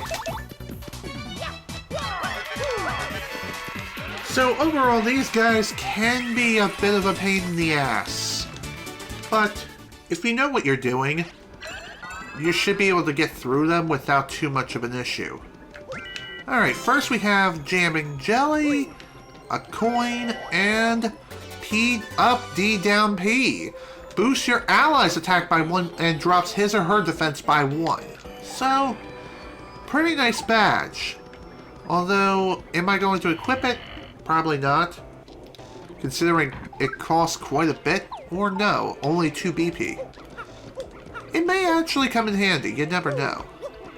So, if you remember a room like this in the first Paper Mario game, well, it works the same sort of way. You just go through the doors and a little maze. Thankfully, the doors are clearly signified. Whatever torch is lit, that's the door you go through. If you go through any other door, then it'll just boot you back to the beginning of the maze. So, again, at least this maze is easier to navigate through versus the first Paper Mario game, where you basically have to memorize the layout of the room combination upon starting the maze. So, there's that. Again, nowhere near as difficult as the first one, but the first one really wasn't as difficult. Wasn't really difficult to begin with. Just saying, though. Just follow the flames and you'll be fine. Thankfully, you never have to go backwards through any door whatsoever throughout the course of the entire maze. So, that's always nice. Open, please.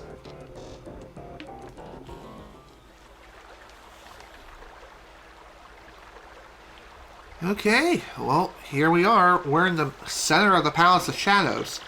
Well now, it seems we get past one dodgy room only to find another. This region is rather like an underground city, huh? What is this place? God only knows. But really, it is a very complex location. And funny enough, that Chomp statue you can destroy by throwing Bobbery into the mouth of the beast. And it'll literally go boom. Easy.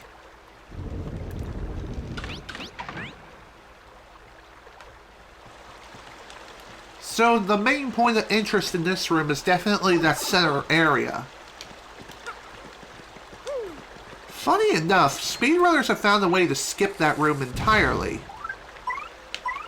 It is a very complicated set of things that you have to do.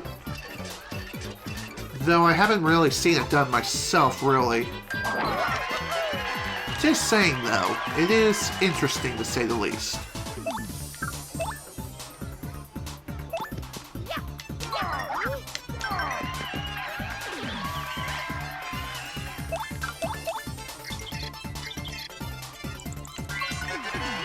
That's a chain chomp. I'd hate to get chomped by those teeth. They look nasty. Max HP is 7, attack is 6, defense is 5. Its body is hard, so most attacks won't do much. Plus, you can't damage it with fire and ice attacks. You can freeze it, though. Luckily, it has low HP, so you can take it down with a special move or an item. Chomps are, like, so super pumped all the time. Don't they ever get tired? God damn it. Ow! Jesus, man.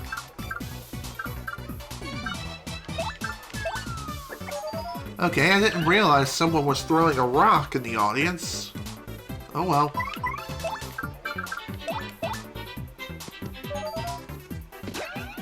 Gimme.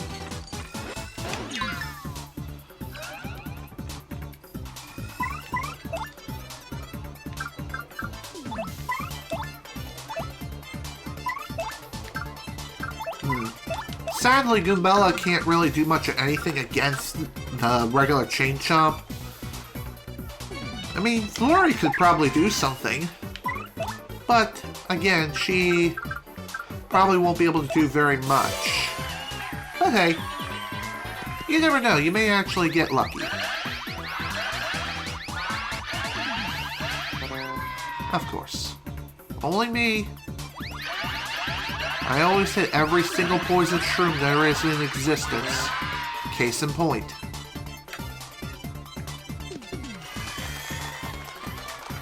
Anything's better than nothing, but still, that was pretty scary. So many rocks today. The hell's up with that?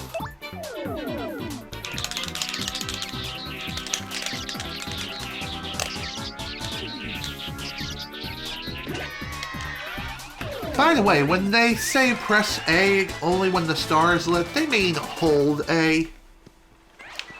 I just realized this now. Wow. Go me, am I right? Dang it. Whatever. This is fine. Ah. Okay, what the hell was that shit? That was bullshit. That's what it was.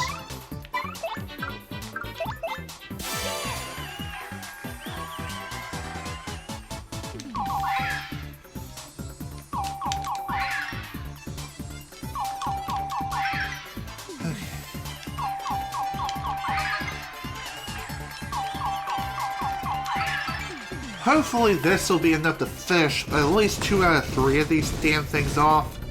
We'll see. Or kill them all. Perfect. Whew. Again, way too close of a call. But hey, at least they give you a free health refill here. Well, not really free per se. It's more like a cheap one at 10 coins. So that's pretty sweet.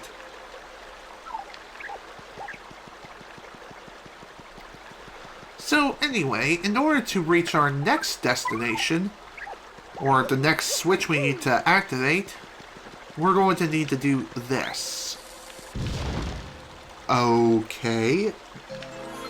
He slipped out of the mouth and yet he was still able to destroy the statue. What the hell is up with that? I don't know. But I'll take it.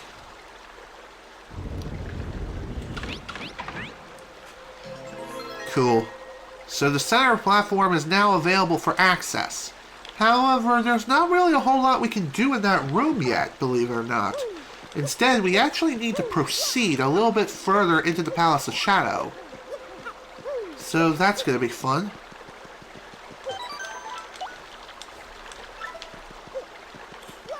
So, this is where things really start to get fun. This next part, believe it or not, this is what is known as Palace Skip.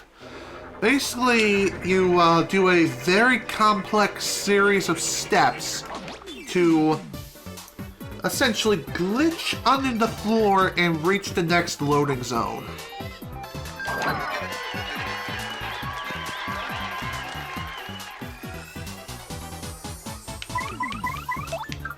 Oh, you like stopwatches, asshole? Well, guess what? Get a load of this. Thank you.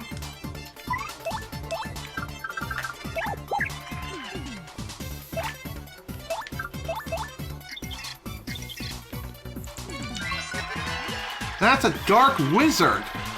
It's a part machine, part organic, centuries old thing. Max HP is 10, attack is 5, defense is 2. It uses magic to attack and alters your condition, so stay on guard. If there's only one left, it'll multiply itself to confuse you. I know they look totally goofy, but they're actually pretty tough enemies. Very true, and that's a prime example of don't judge a book by its cover. Otherwise, you're gonna get killed very quickly.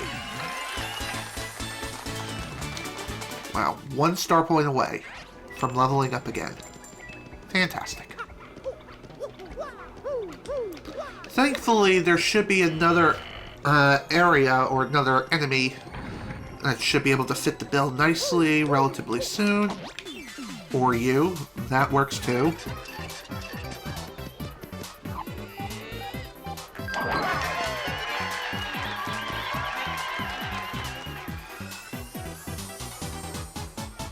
Okay. You know what? Showstopper it is. Let's go. Damn it! I done slipped. I slipped. But hey, at least I killed one of them off. So that's pretty interesting to say the least. Still don't like the fact that I accidentally confused X for Y. I do that so damn often because the shapes of the buttons are so similar.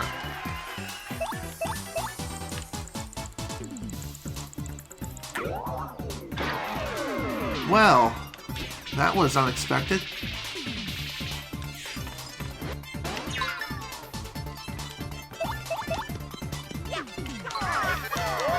So, if I have to guess, Flurry's ability to kiss an enemy with lip lock?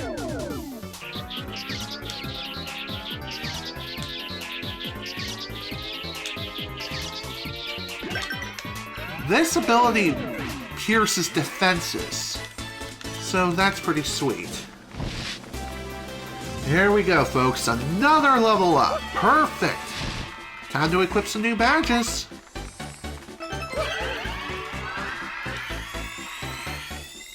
Just when I frickin' need it. Jesus. Alright, what should we equip this time?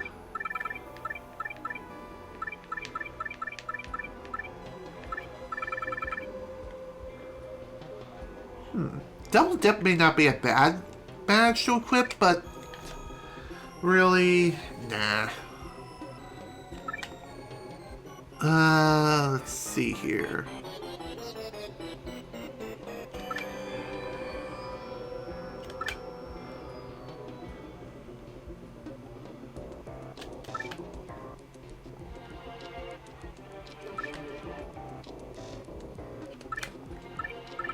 Power bounce, huh. Okay, I'll go with this.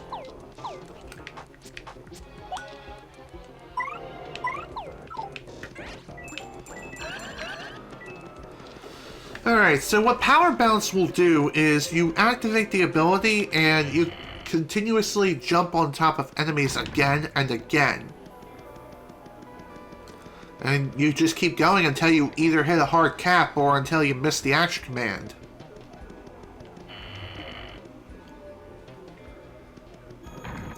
Actually, now that I think about it, maybe equipping that badge may not be the best of ideas. Instead, I'll probably take off Last Stampede and equip All or Nothing. That way, it can increase my attack power back up to 7 by default. So that's going to be good. If I take off HP Drain, I could bring up my jump attack power up to 8. 8 per hit. And that's with an enemy who has 0 defense. That's insane. Kind of like that, just imagine not having a HP Drain. Just saying, it's insane.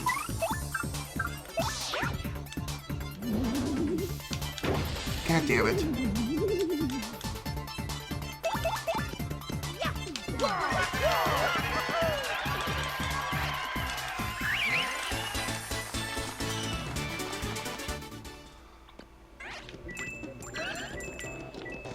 Okay. Thankfully, they do give you a save block here just before this room. This next room that's coming up. Because believe it or not, we got a pretty nasty beast in here.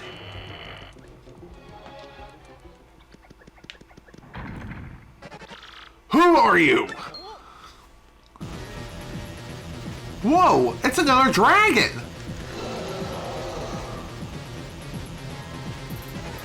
No one disturbs me here in eons! Who dares defy this sacred palace or sacred place? Hey, isn't that Hooktail? We totally beat it before. What's it doing here? Doing back? What? You destroyed my precious younger sister? I wondered why she hadn't written recently. Quake in fear, mortals, for I am Gloomtail. I will avenge my sister by taking your lives and then gnawing on your bones. So, Gloomtail is here to play, and my god, he is not kidding. My first fresh meat in ages. Allow me to take my time and toy with you for a while. How about no? Let's not let him do that.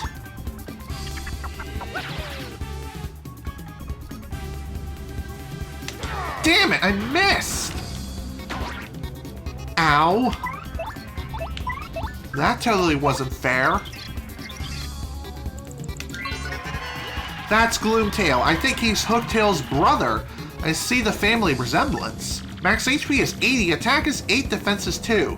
He'll bite or stomp you, and he may also breathe poison on you. Great. When his HP gets low, he may throw in some other attacks as well. Wouldn't surprise me. Especially watch out for his Mega Breath move, cause the word is it's gnarly. He also stores power for some attacks, so use Vivian to hide to avoid those. Jesus, 16? And that was just with a perfectly timed dodge command. Wow, that is insane.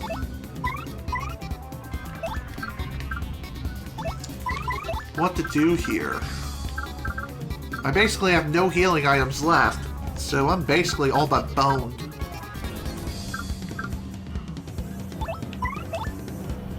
Sweet Feast or what? Screw it. Funny enough, Supernova is the most, it may be the most powerful special move you can unleash, but it does cost the most amount of SP or star power to activate. So be sure to keep that in mind. Ow. I was not expecting that.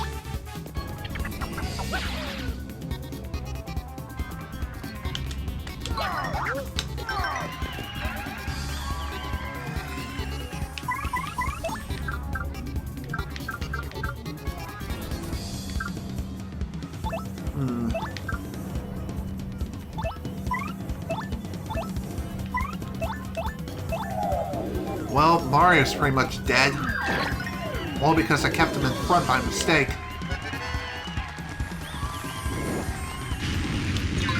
Yep. God damn it. And even if I would have tried to do a super guard on that, it wouldn't have worked. Just because of the fact that damn it, what am I trying to say?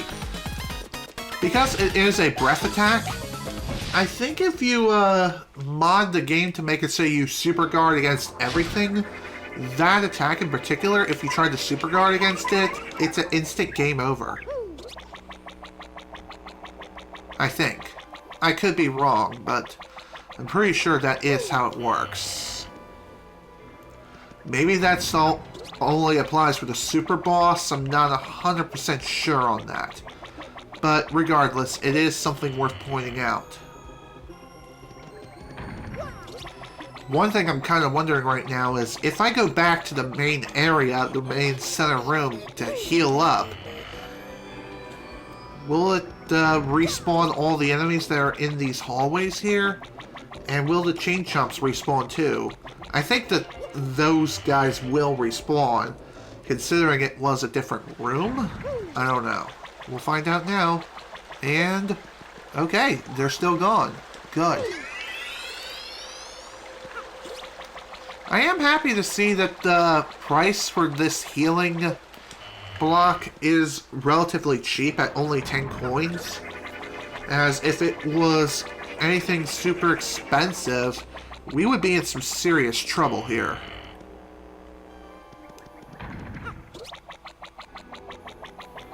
Okay. Now to run all the way back to frickin' Gloomtail. And hopefully this time things will go even better. We'll most definitely see. It does kind of suck that you have to go through so many rooms again and again just to get another shot at Gloomtail if you happen to fail. I mean, there is a save block right here for a reason, but still, that is kind of annoying.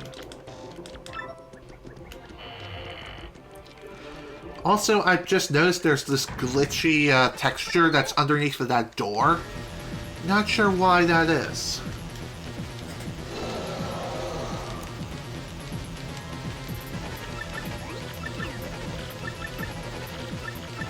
Also, Gloomtail does not share the same weakness as Hooktail, so if you happen to hook the attack effects badge that sounds like a cricket, it still will not weaken him in any way, shape, or form.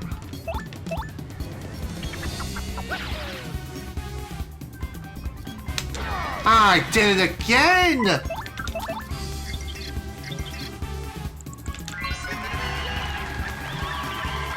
Alright. Well, crap. Well, that's definitely not good.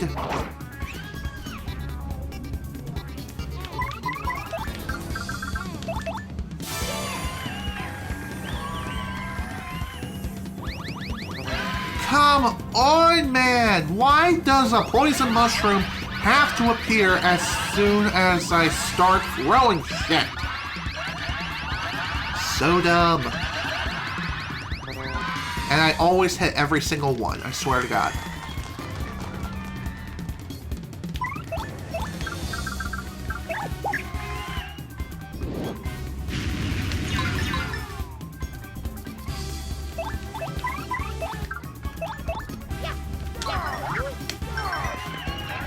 Okay.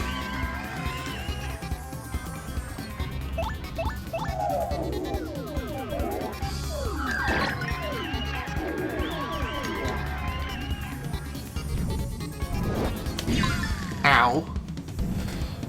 He's dead. He is so freaking dead.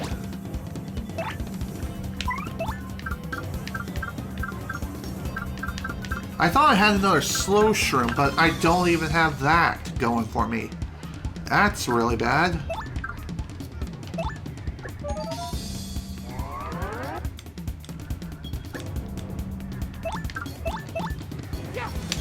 Come on! What a waste! What a goddamn fucking waste!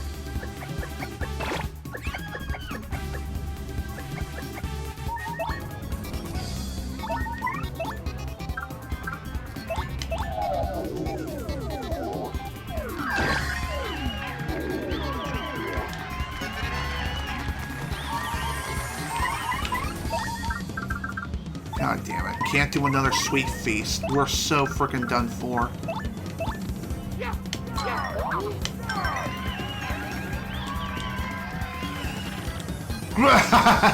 You are tough meat, my little tasty morsels.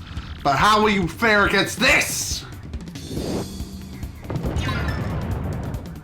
Dead. Like, that's fucking fair. Fuck you. Okay, seriously, how am I supposed to deal with this asshat? Am I seriously gonna have to run all the way back out of the Palace of Shadow just to get more healing items, only to use them immediately?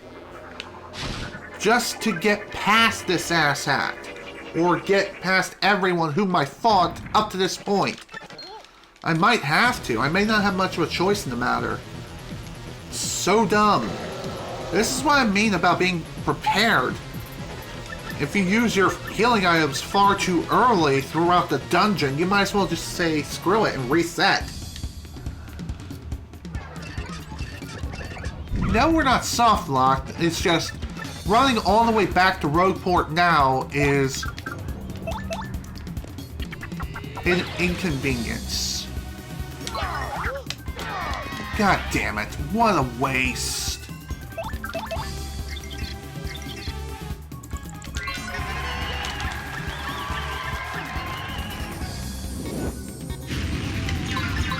I wonder, does he always do that breath attack first?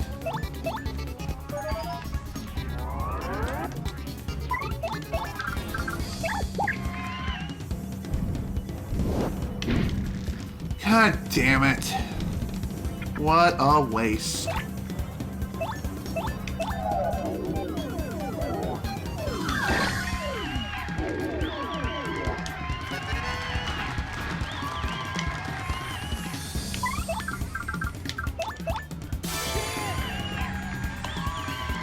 Yeah. Well, I do have another power drink that I can always consume, but still.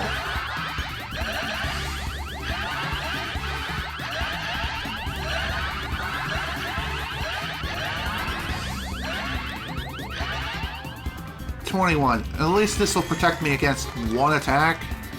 Maybe. Wow. Just enough HP to last another turn.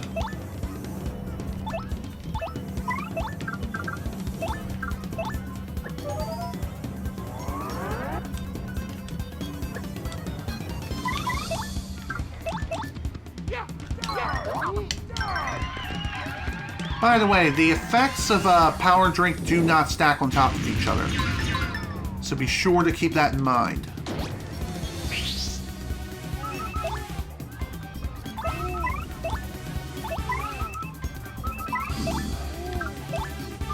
Hopefully this will be enough to give me a frickin' sweet feast. Of course not, because fuck this game. I'm just dead. I'm just simply goddamn dead.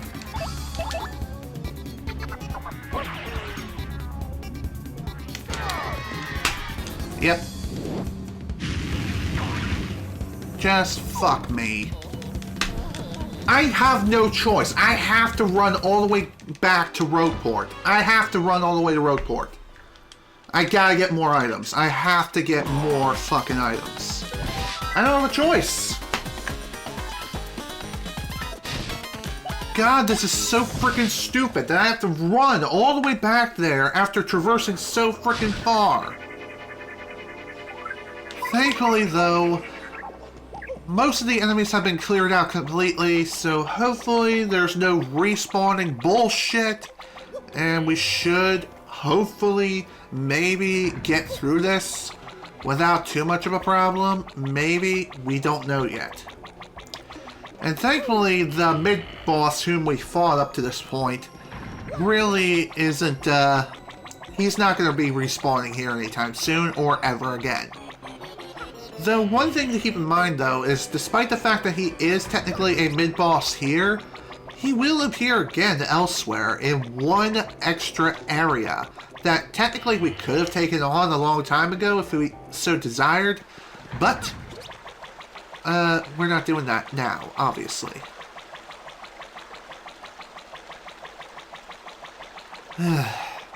Well, thank God for Rock being here, being able to transport us all the way back without too much of a problem.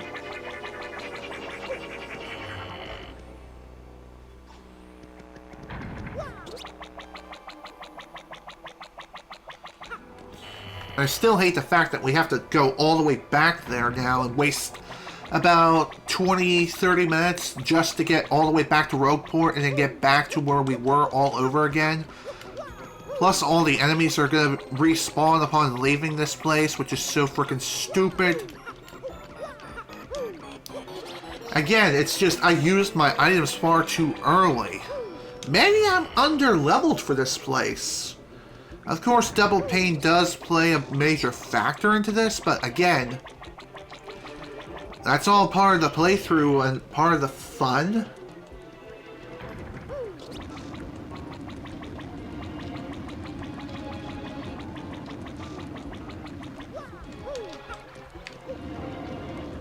Okay.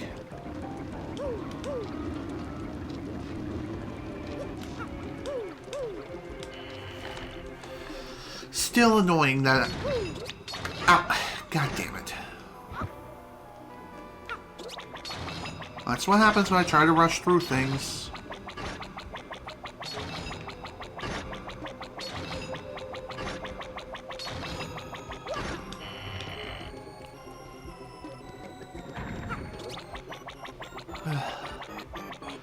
What can I say? Sometimes, like I said, preparation is key.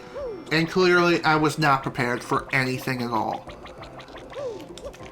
I got 228 coins, so I should be able to get a decent number of healing items here. Though, I only have enough coins for like one Ultra Shroom, which is super annoying.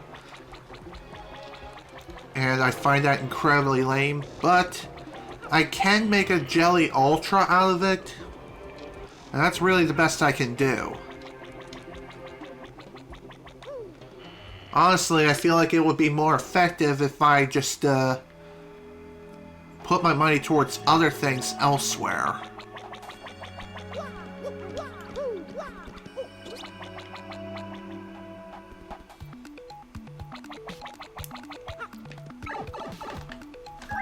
Okay.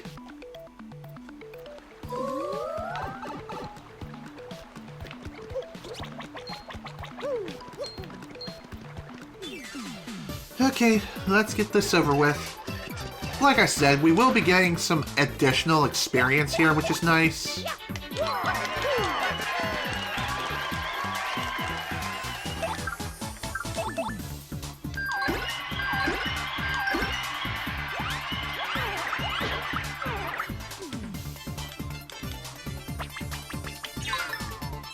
Kind of surprised that he still was able to deal some damage.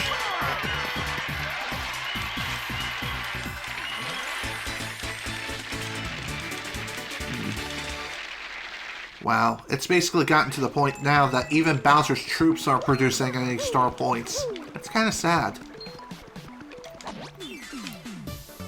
Then again, maybe it's the Hammer Bros that can give you some experience here.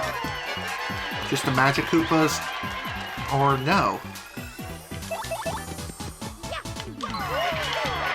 Why is it that the first attack is not working?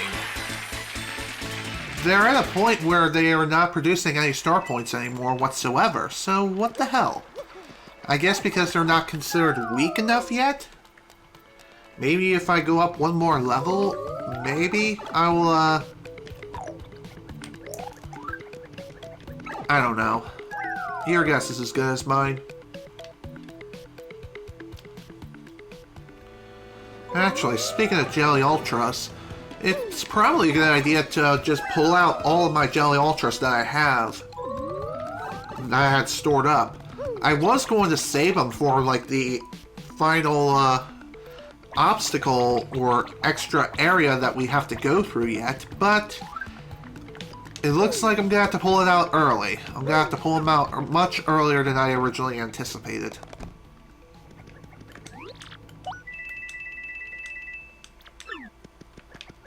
Okay. Withdraw. I only have one Jelly Ultra? Huh. I thought I had more than that.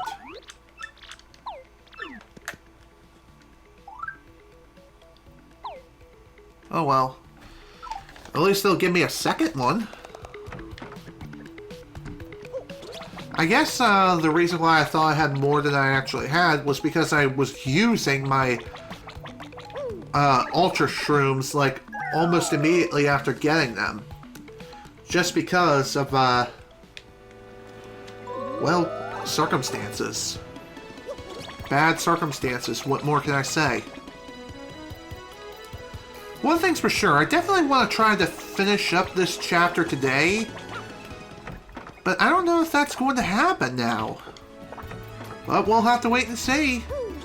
We obviously need to get past Gloomtail first, which is going to be absolutely problematic. Why the hell am I here? Apparently I don't know where the hell it is I'm supposed to go. Kind of sad. Ultra Shroom and Jam and Jelly, please. I have an idea. One thing I can definitely do with my other Ultra Shroom is combine it with the maple syrup I have and make a new recipe. So at least it won't be a total waste. There's our Jelly Ultra.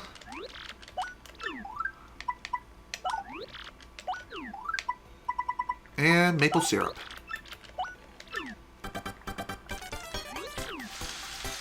So, you may be wondering, what is this going to make? Well, I'll show you all in just a second.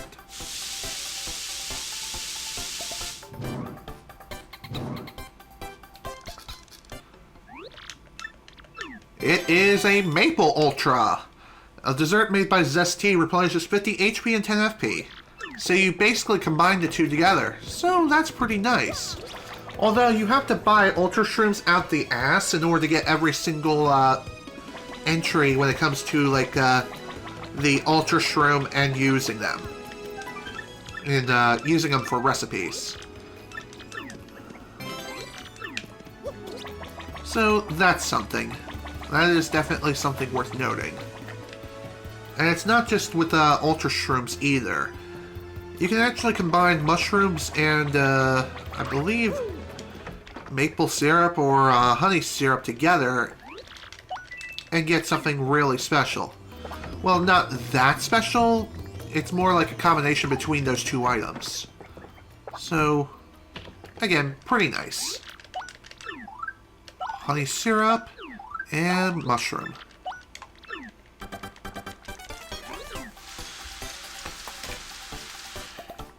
Again, best to go as prepared as possible. Looking at my coin count, I don't think I'm going to have enough coins to buy an life shroom. So here we have a honey shroom. The dessert made by Zesty replenishes 5 HP and 5 FP. Again, pretty useful item, but not the most useful thing in the world. Jelly Ultras are where it's at, though. That is for sure. Let's see.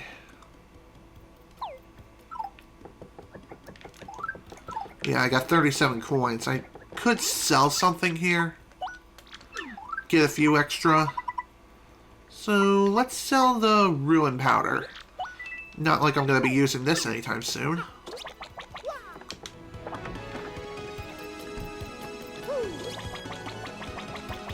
Alright, one thing's for sure, I'm definitely going to pick up a Life Shroom. Because I have been going throughout this entire playthrough without using hardly any of them.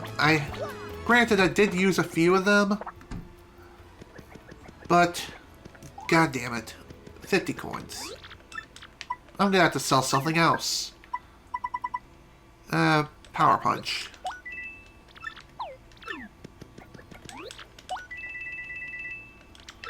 Just barely enough frickin' coins for a frickin' Life Shroom. Unbelievable.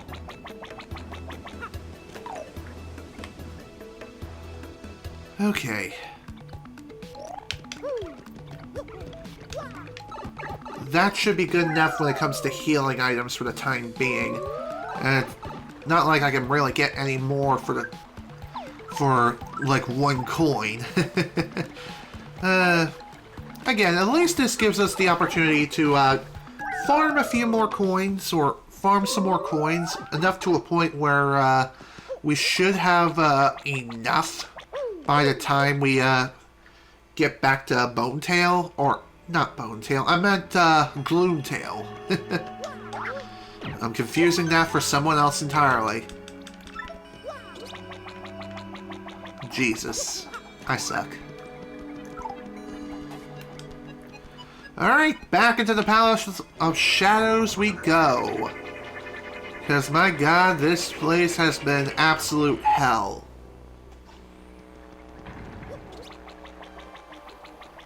And like I thought, the enemies have indeed respawned.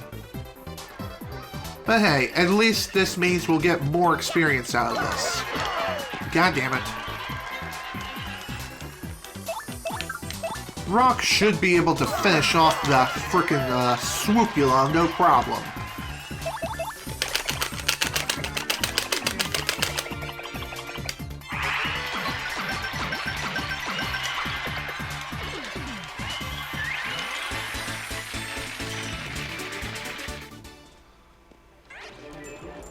Okay. Let's get through this nice and quickly. And hopefully we'll be able to get back to where we were within a timely manner.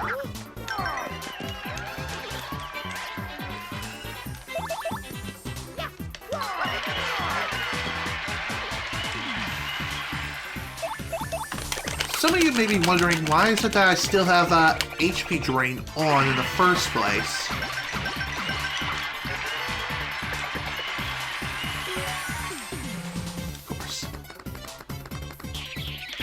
Ow. That's the reason. Because the enemies are going to continuously deal a ton of damage to me, and so I need to be prepared for when they attack.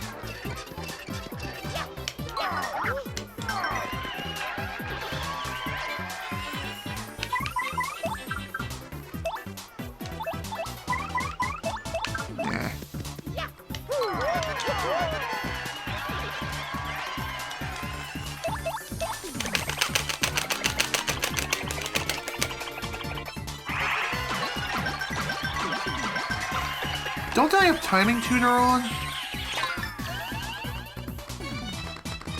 I could have swore I had it on still.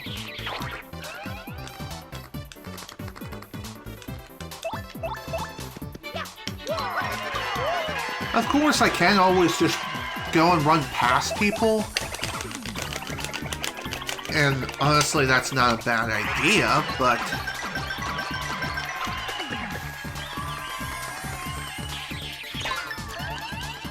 Again, I don't want to miss out on any potential experience.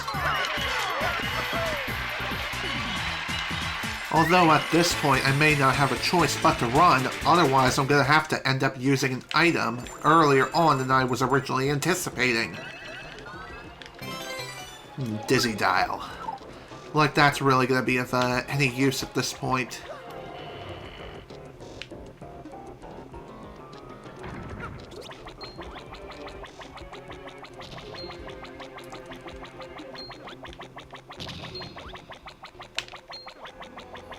Okay, screw it. I'm just gonna run. Run past everyone that I can. Okay, that was complete utter fucking bullshit. I'm gonna die now, aren't I? I have no idea why that happened in the first place. That was just complete bullshit. I jumped, yet I still got hit with a first strike. What the hell?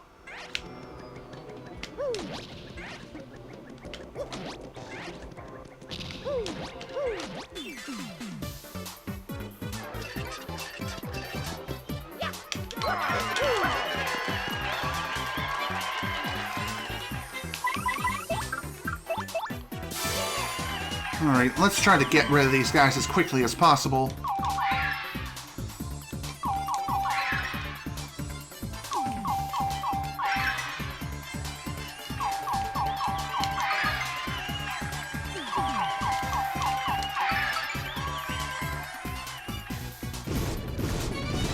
Please kill them both.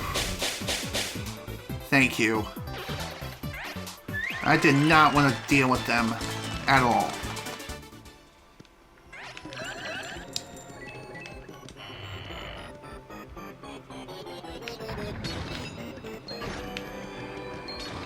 Oh my god.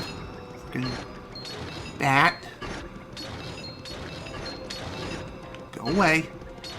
Damn it! All because I ran too fast trying to dodge the goddamn bat.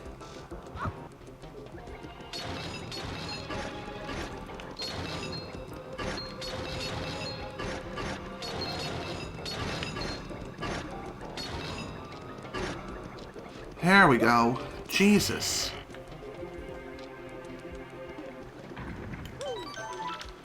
Just to be on the safe side, I am definitely saving progress here. Not that I think that I'm gonna die, but that may actually happen. You never know. Rather save earlier on than, be safe than happen to be on death's doorstep and be frickin' dead like that. Wow. Pretty sure that HP pickup was completely pointless. Also, fuck you.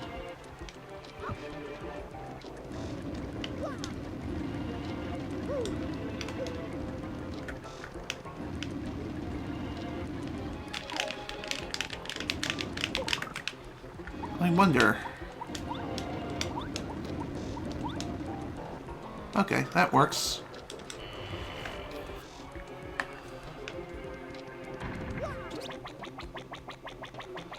Another pretty annoying thing about the Palace of Shadow is, remember that maze? Well, we're gonna have to go through that again. That's gonna be fun!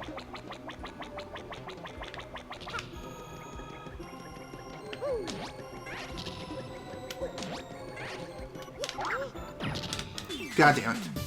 Well, better to run into them than to get shot by them.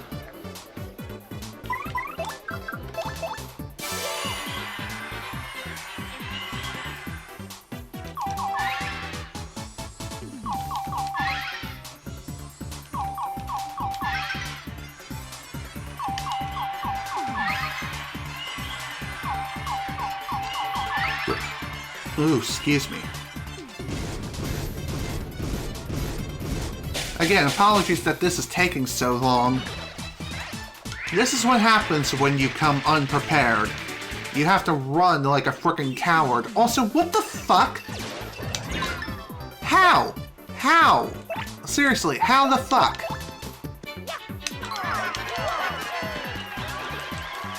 I don't get this game.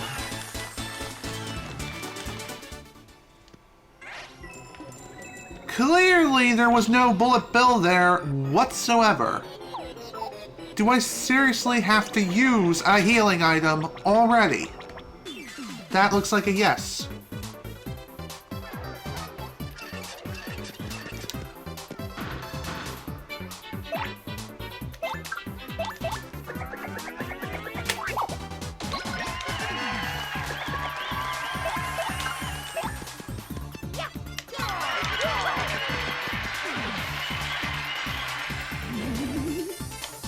Damn it.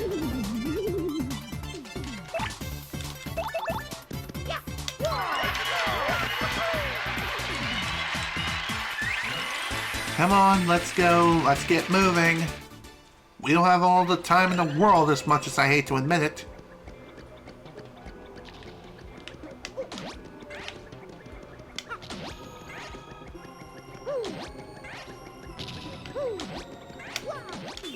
Okay.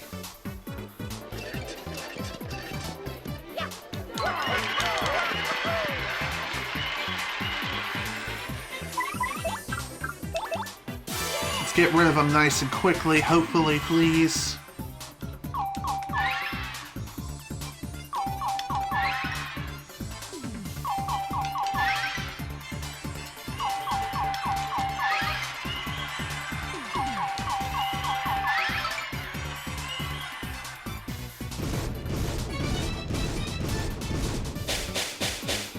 Thank you.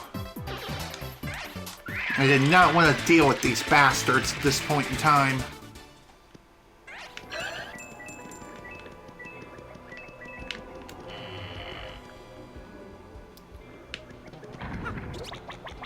Okay. Go away, please. I don't want to deal with you. I'd rather keep the items I have, thank you very much. Actually, wait. I think after you go through the maze once, you don't have to worry about going through the entire thing again. So, that's pretty sweet. You just have to deal with one room and one room only.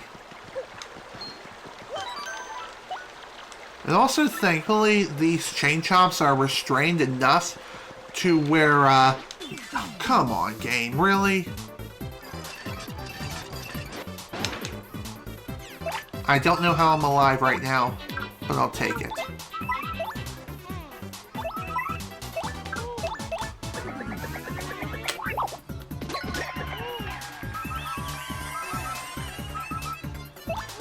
And thankfully, I did save progress just before this battle, so this will be fine.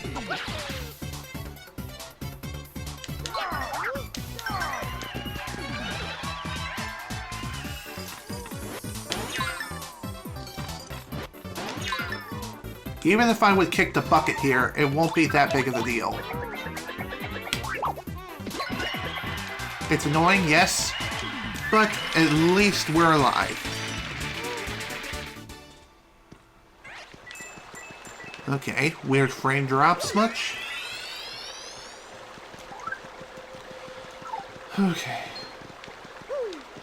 Thank God we made it frickin' back to where we were. Ah, oh, God damn it. I shouldn't have used that save block. Well, there goes 10 more coins.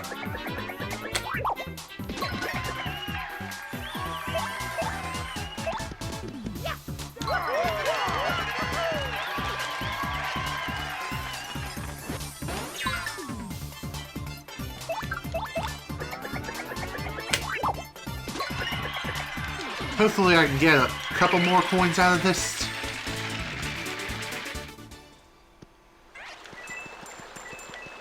Yeah, this is good.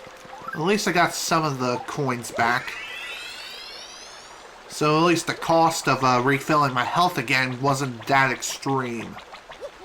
Although I'm probably going to have to heal once again after getting past all these asshats who are in here.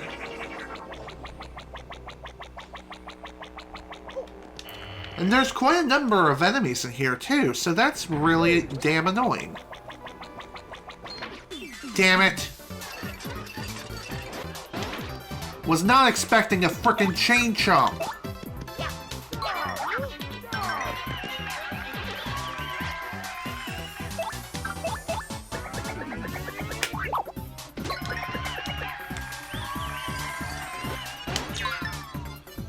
Wow, unbelievable.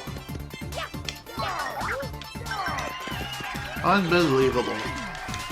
Gonna have to heal again already. Whatever, let's just clear everyone out of here and hopefully I won't get killed in the process. Again, at least I healed beforehand, but still, it's annoying that we have to go through this stupid crap again. And again, those chain chomps just come without warning.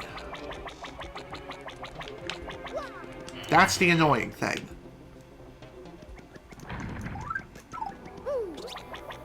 I definitely cannot go at this with without full HP. Otherwise, I am just as good as dead.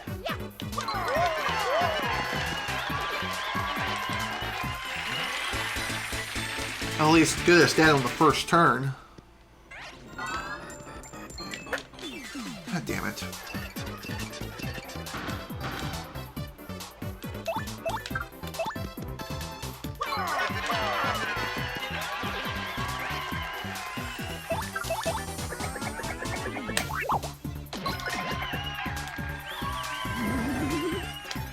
Ow. Come on! Why couldn't I dodge that?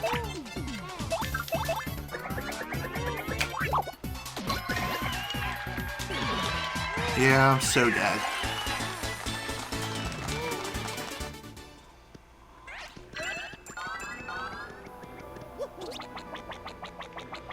Well, might as well save. Just in case I would die on the way back to heal again. Seriously, I love this game. I love the fact that I have so much trouble trying to heal. And trying to get back to where I was previously without taking a freaking hour. Just trying to do so and get back alive. But no, the game's like, screw you, asshat. Prepare to die.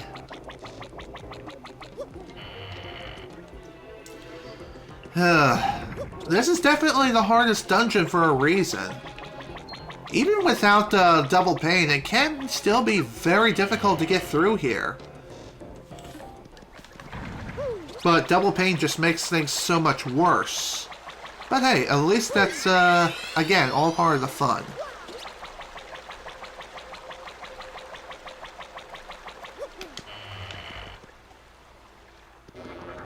And the good news is, at least I made it through without having to use up all of my healing items. Granted, I dodged most of the enemies in this place. But even so, at least it's better than nothing. So, at least we have that going for us.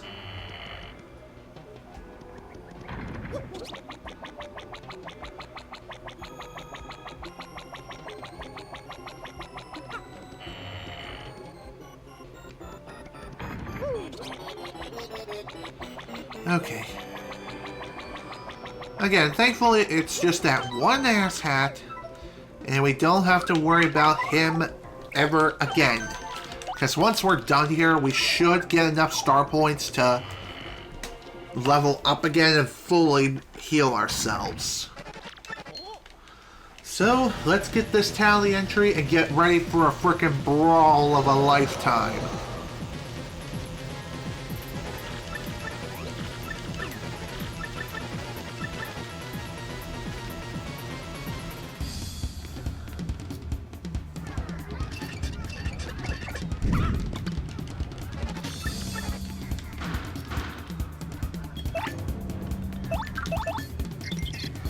Okay, let's go. This is also a pretty good time to use the new move Supernova. So, all we gotta do with this is just tap the ever-loving shit out of the A button. And we have to do this multiple times, so here we go.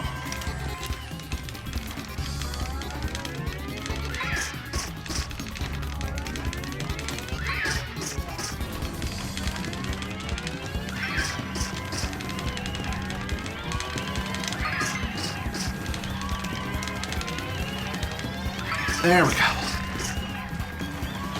And after executing that flawlessly, you will deal 15 freaking damage all at once, which is absolutely massive, and it's sweet.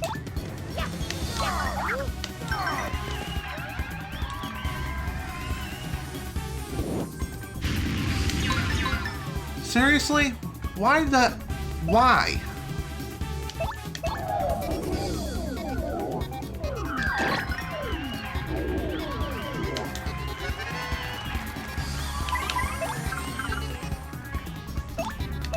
Ah, shit! I used the... I'm dead. I'm dead. I'm just simply dead. I used the freaking Maple Ultra on the wrong character. Yep. Wow, I am so freaking stupid! I guess I'm just so used to having Mario up in front that... Christ. Wow. And I hit the wrong button. I hit B instead of A first.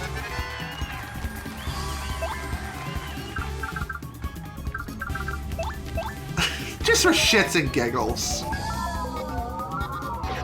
Of course it did nothing. Just end me.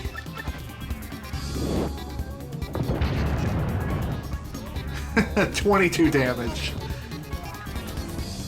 Yeah. about what I expected.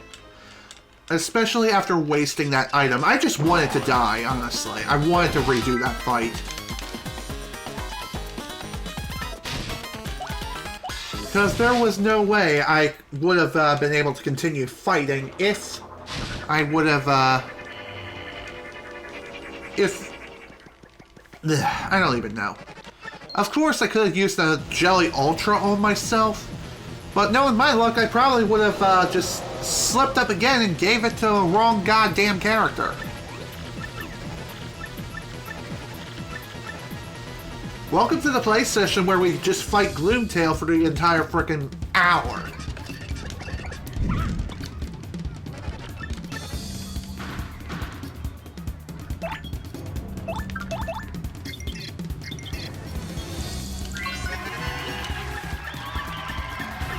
Okay.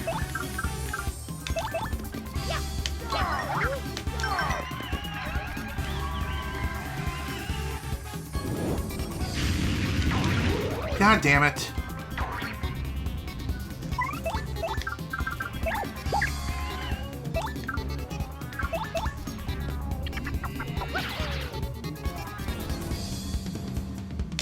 Damn it! Why do I fucking do that?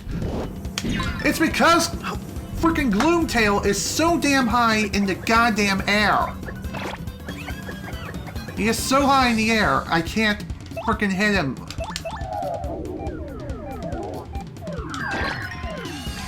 He's such a big-ass target. I can't hit him hardly at all. That's why I feel better using the frickin',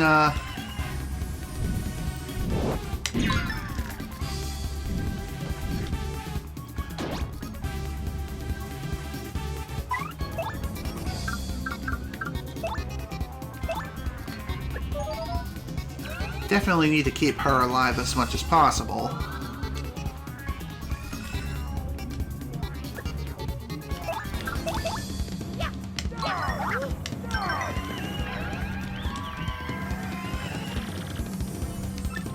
Okay. Again, I'm surprised I managed to live through that.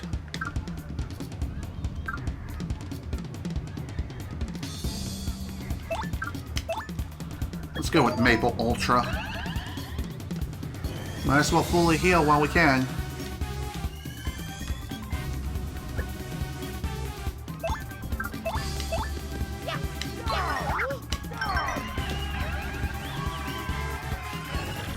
Ugh, you are not the easy prey you appear to be. I would never be able to show my face again if I was bested by you whelps. So I will show you the true extent of my power. So with that attack, he will charge his abilities by 8 points.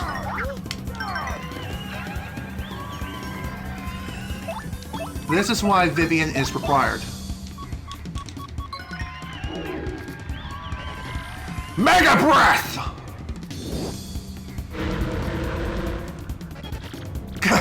Do you understand my true power now? How can this be? Oh no, please. Oh, thank you. Alright, time for Supernova! I'm ending this now!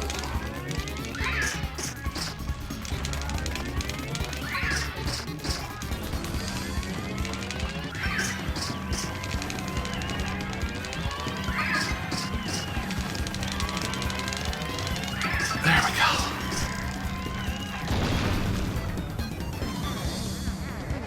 No! No! Is it true?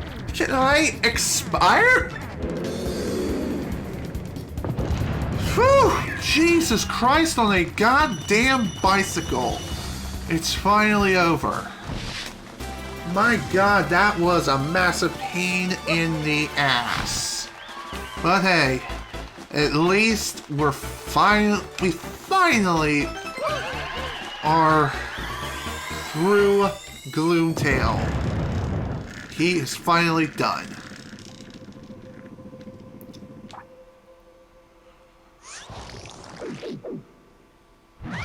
And after defeating him, a chest will appear right from his guts. And we get the star key, a strange star-shaped stone. So with this key, we'll be able to... We'll actually be able to interact with that centerpiece within the center of the palace. So that's pretty damn sweet. And I feel like I gotta frickin' pee like a Russian racehorse. Well, one thing I'm definitely going to do is I'm just gonna do this center puzzle thing, the center palace puzzle. Afterwards, we'll call it a session. I know I wanted to finish this chapter today, so that way I could clear 2 chapters at once, but after getting stuck on Gloomtail and having to run all the way back to Rougeport just to gather some additional supplies, it was definitely not easy, let me tell you. It was an absolute pain in the ass. And I still am in need of supplies. That is for sure.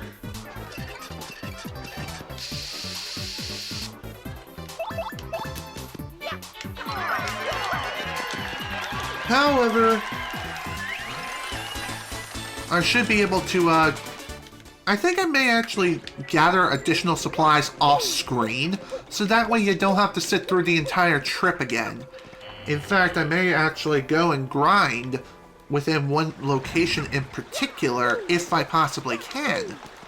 But, that will be for another time. Right now, we have a puzzle to take care of. And I really do feel like I have to frickin' pee. But I'll be able to hold... I should be able to hold it until we finish this. It's not going to take too long. That much I know for a fact. So that's a good thing. So here we go. Time to take care of this. This is a lovely, lovely place. So within this place, there are several floors. Each floor has 4 different rooms, each with their own unique puzzle. However, you can't do the puzzles yet until you do this first. Mario, look at that!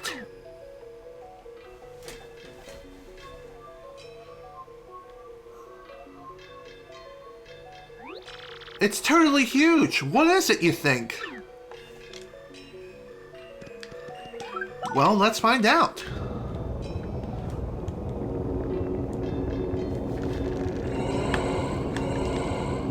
Oh, hello. A bunch of stone pillars have appeared now. So, as such, there are several trials of which we need to complete within this tower. So, we might as well drop all the way back down to the first floor and get started. Thankfully, these trials are nothing really to worry about whatsoever. The unseen may yet be left, so that we, the great ones, be it here, be it there, maybe everywhere. Thankfully, it is pretty obvious. Besides, you'll hit an invisible wall anyway, so that's how you'll know for sure. So that's the first key.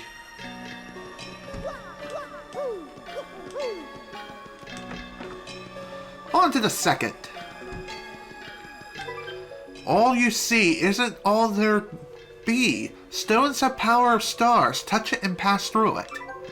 So in other words, just walk through the wall. Like we're playing Donkey Kong 64.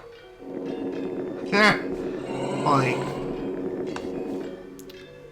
You just simply walk through the wall. The stone tablet basically tells you, hey, just go through the wall. You'll be fine. Sometimes you just gotta listen to stone tablets. You never know. You never know what may happen. So, we have this lovely room here. 4 stones, twin stones, master of shadow and dark. 2 are 1, 1 is 2. So, basically what this is telling you is that there's two rooms that are tied to each other. So, despite the fact that we have an Ultra Hammer, we cannot break these blocks whatsoever. Not like we could in the first Paper Mario game.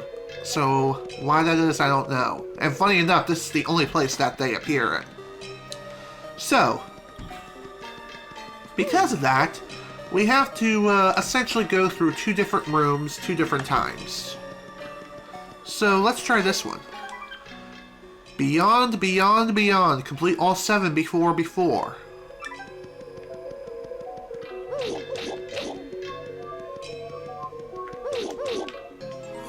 So in other words, you just hit the block that's furthest from the room, and then hit that 3 times, then the block closest to the door twice. Bada bing, bada boom. You don't need to worry about completing all 7 trials. You just don't need to do that at all. Instead, you just complete that 1 trial, and that's about it. Next room. Oh, great, we got trouble. So, remember this asshat from before? Well, he's back as a regular enemy. And I think I fought the enemy in the wrong order anyway. Because the trial in this room is not a battle of endurance.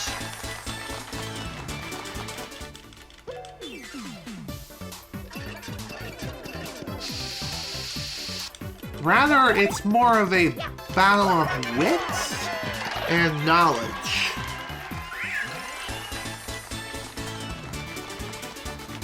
So, what I mean by this is, let fall the weakest, and that the skies lie, then build to the strongest. So in other words, you need to fight the Dry Bones family in order of appearance throughout the course of the game. So the blue Dry Bones there, that one you need to fight last. So if you happen to get spotted by one, just run. Damn it! Well, this is annoying.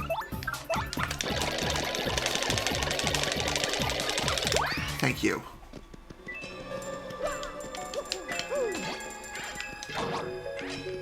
Okay.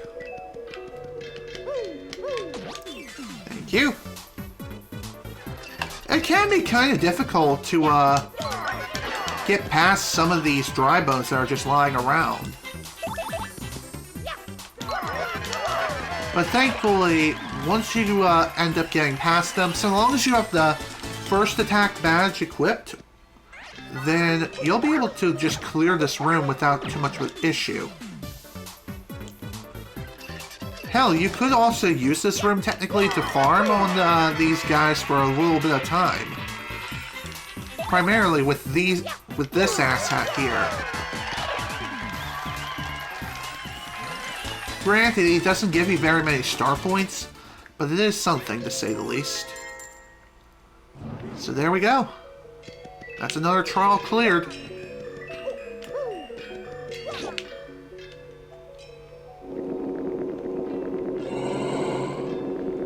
Okay.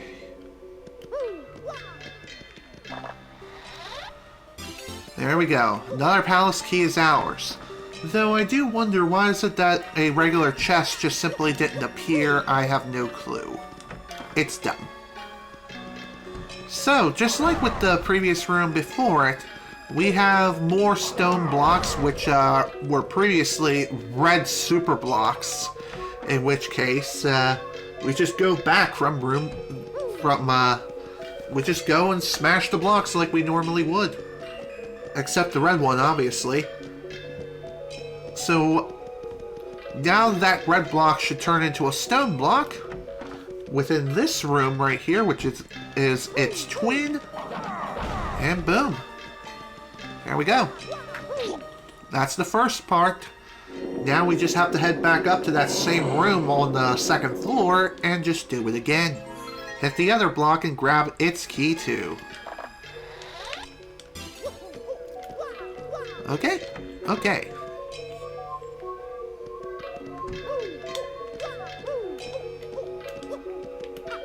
You could also ride on Yoshi to go a little bit faster within this place to help alleviate some of the backtracking, but nah. Might as well see what these other trials have up their sleeve.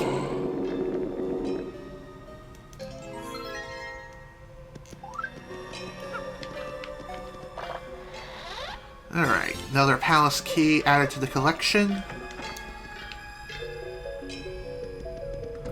Alright, next trial. Here we come. Straight on, straight onward. We know the stars sprung us. Destroy all in your path. So in other words, go through the wall?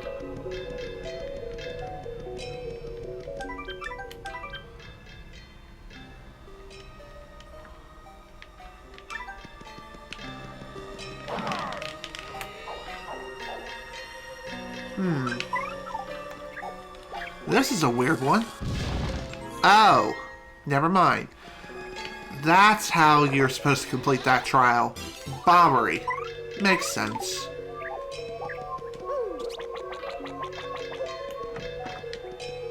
Alrighty then. Well, that one can be a bit of a head scratcher, but thankfully it is pretty easy to figure out. The shy one hides his shape, but the star being balanced, the shy one hides his face. So in other words,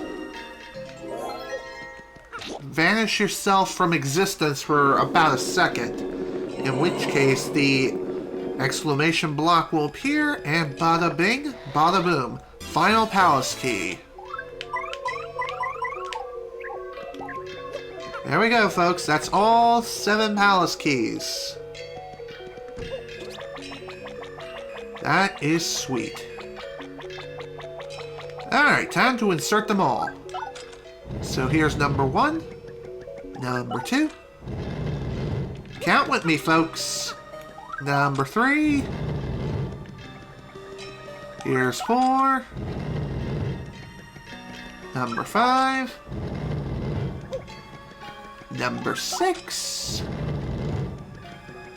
Number 7. Okay, when I say 7, I meant 8. So here's number 8. Well, would you look at that? All done.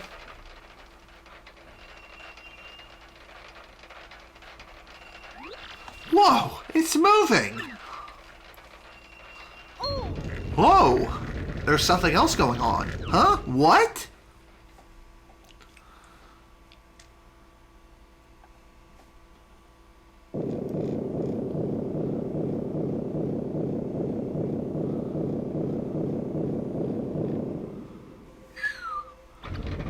Looks like the Palace of Shadow now goes deeper.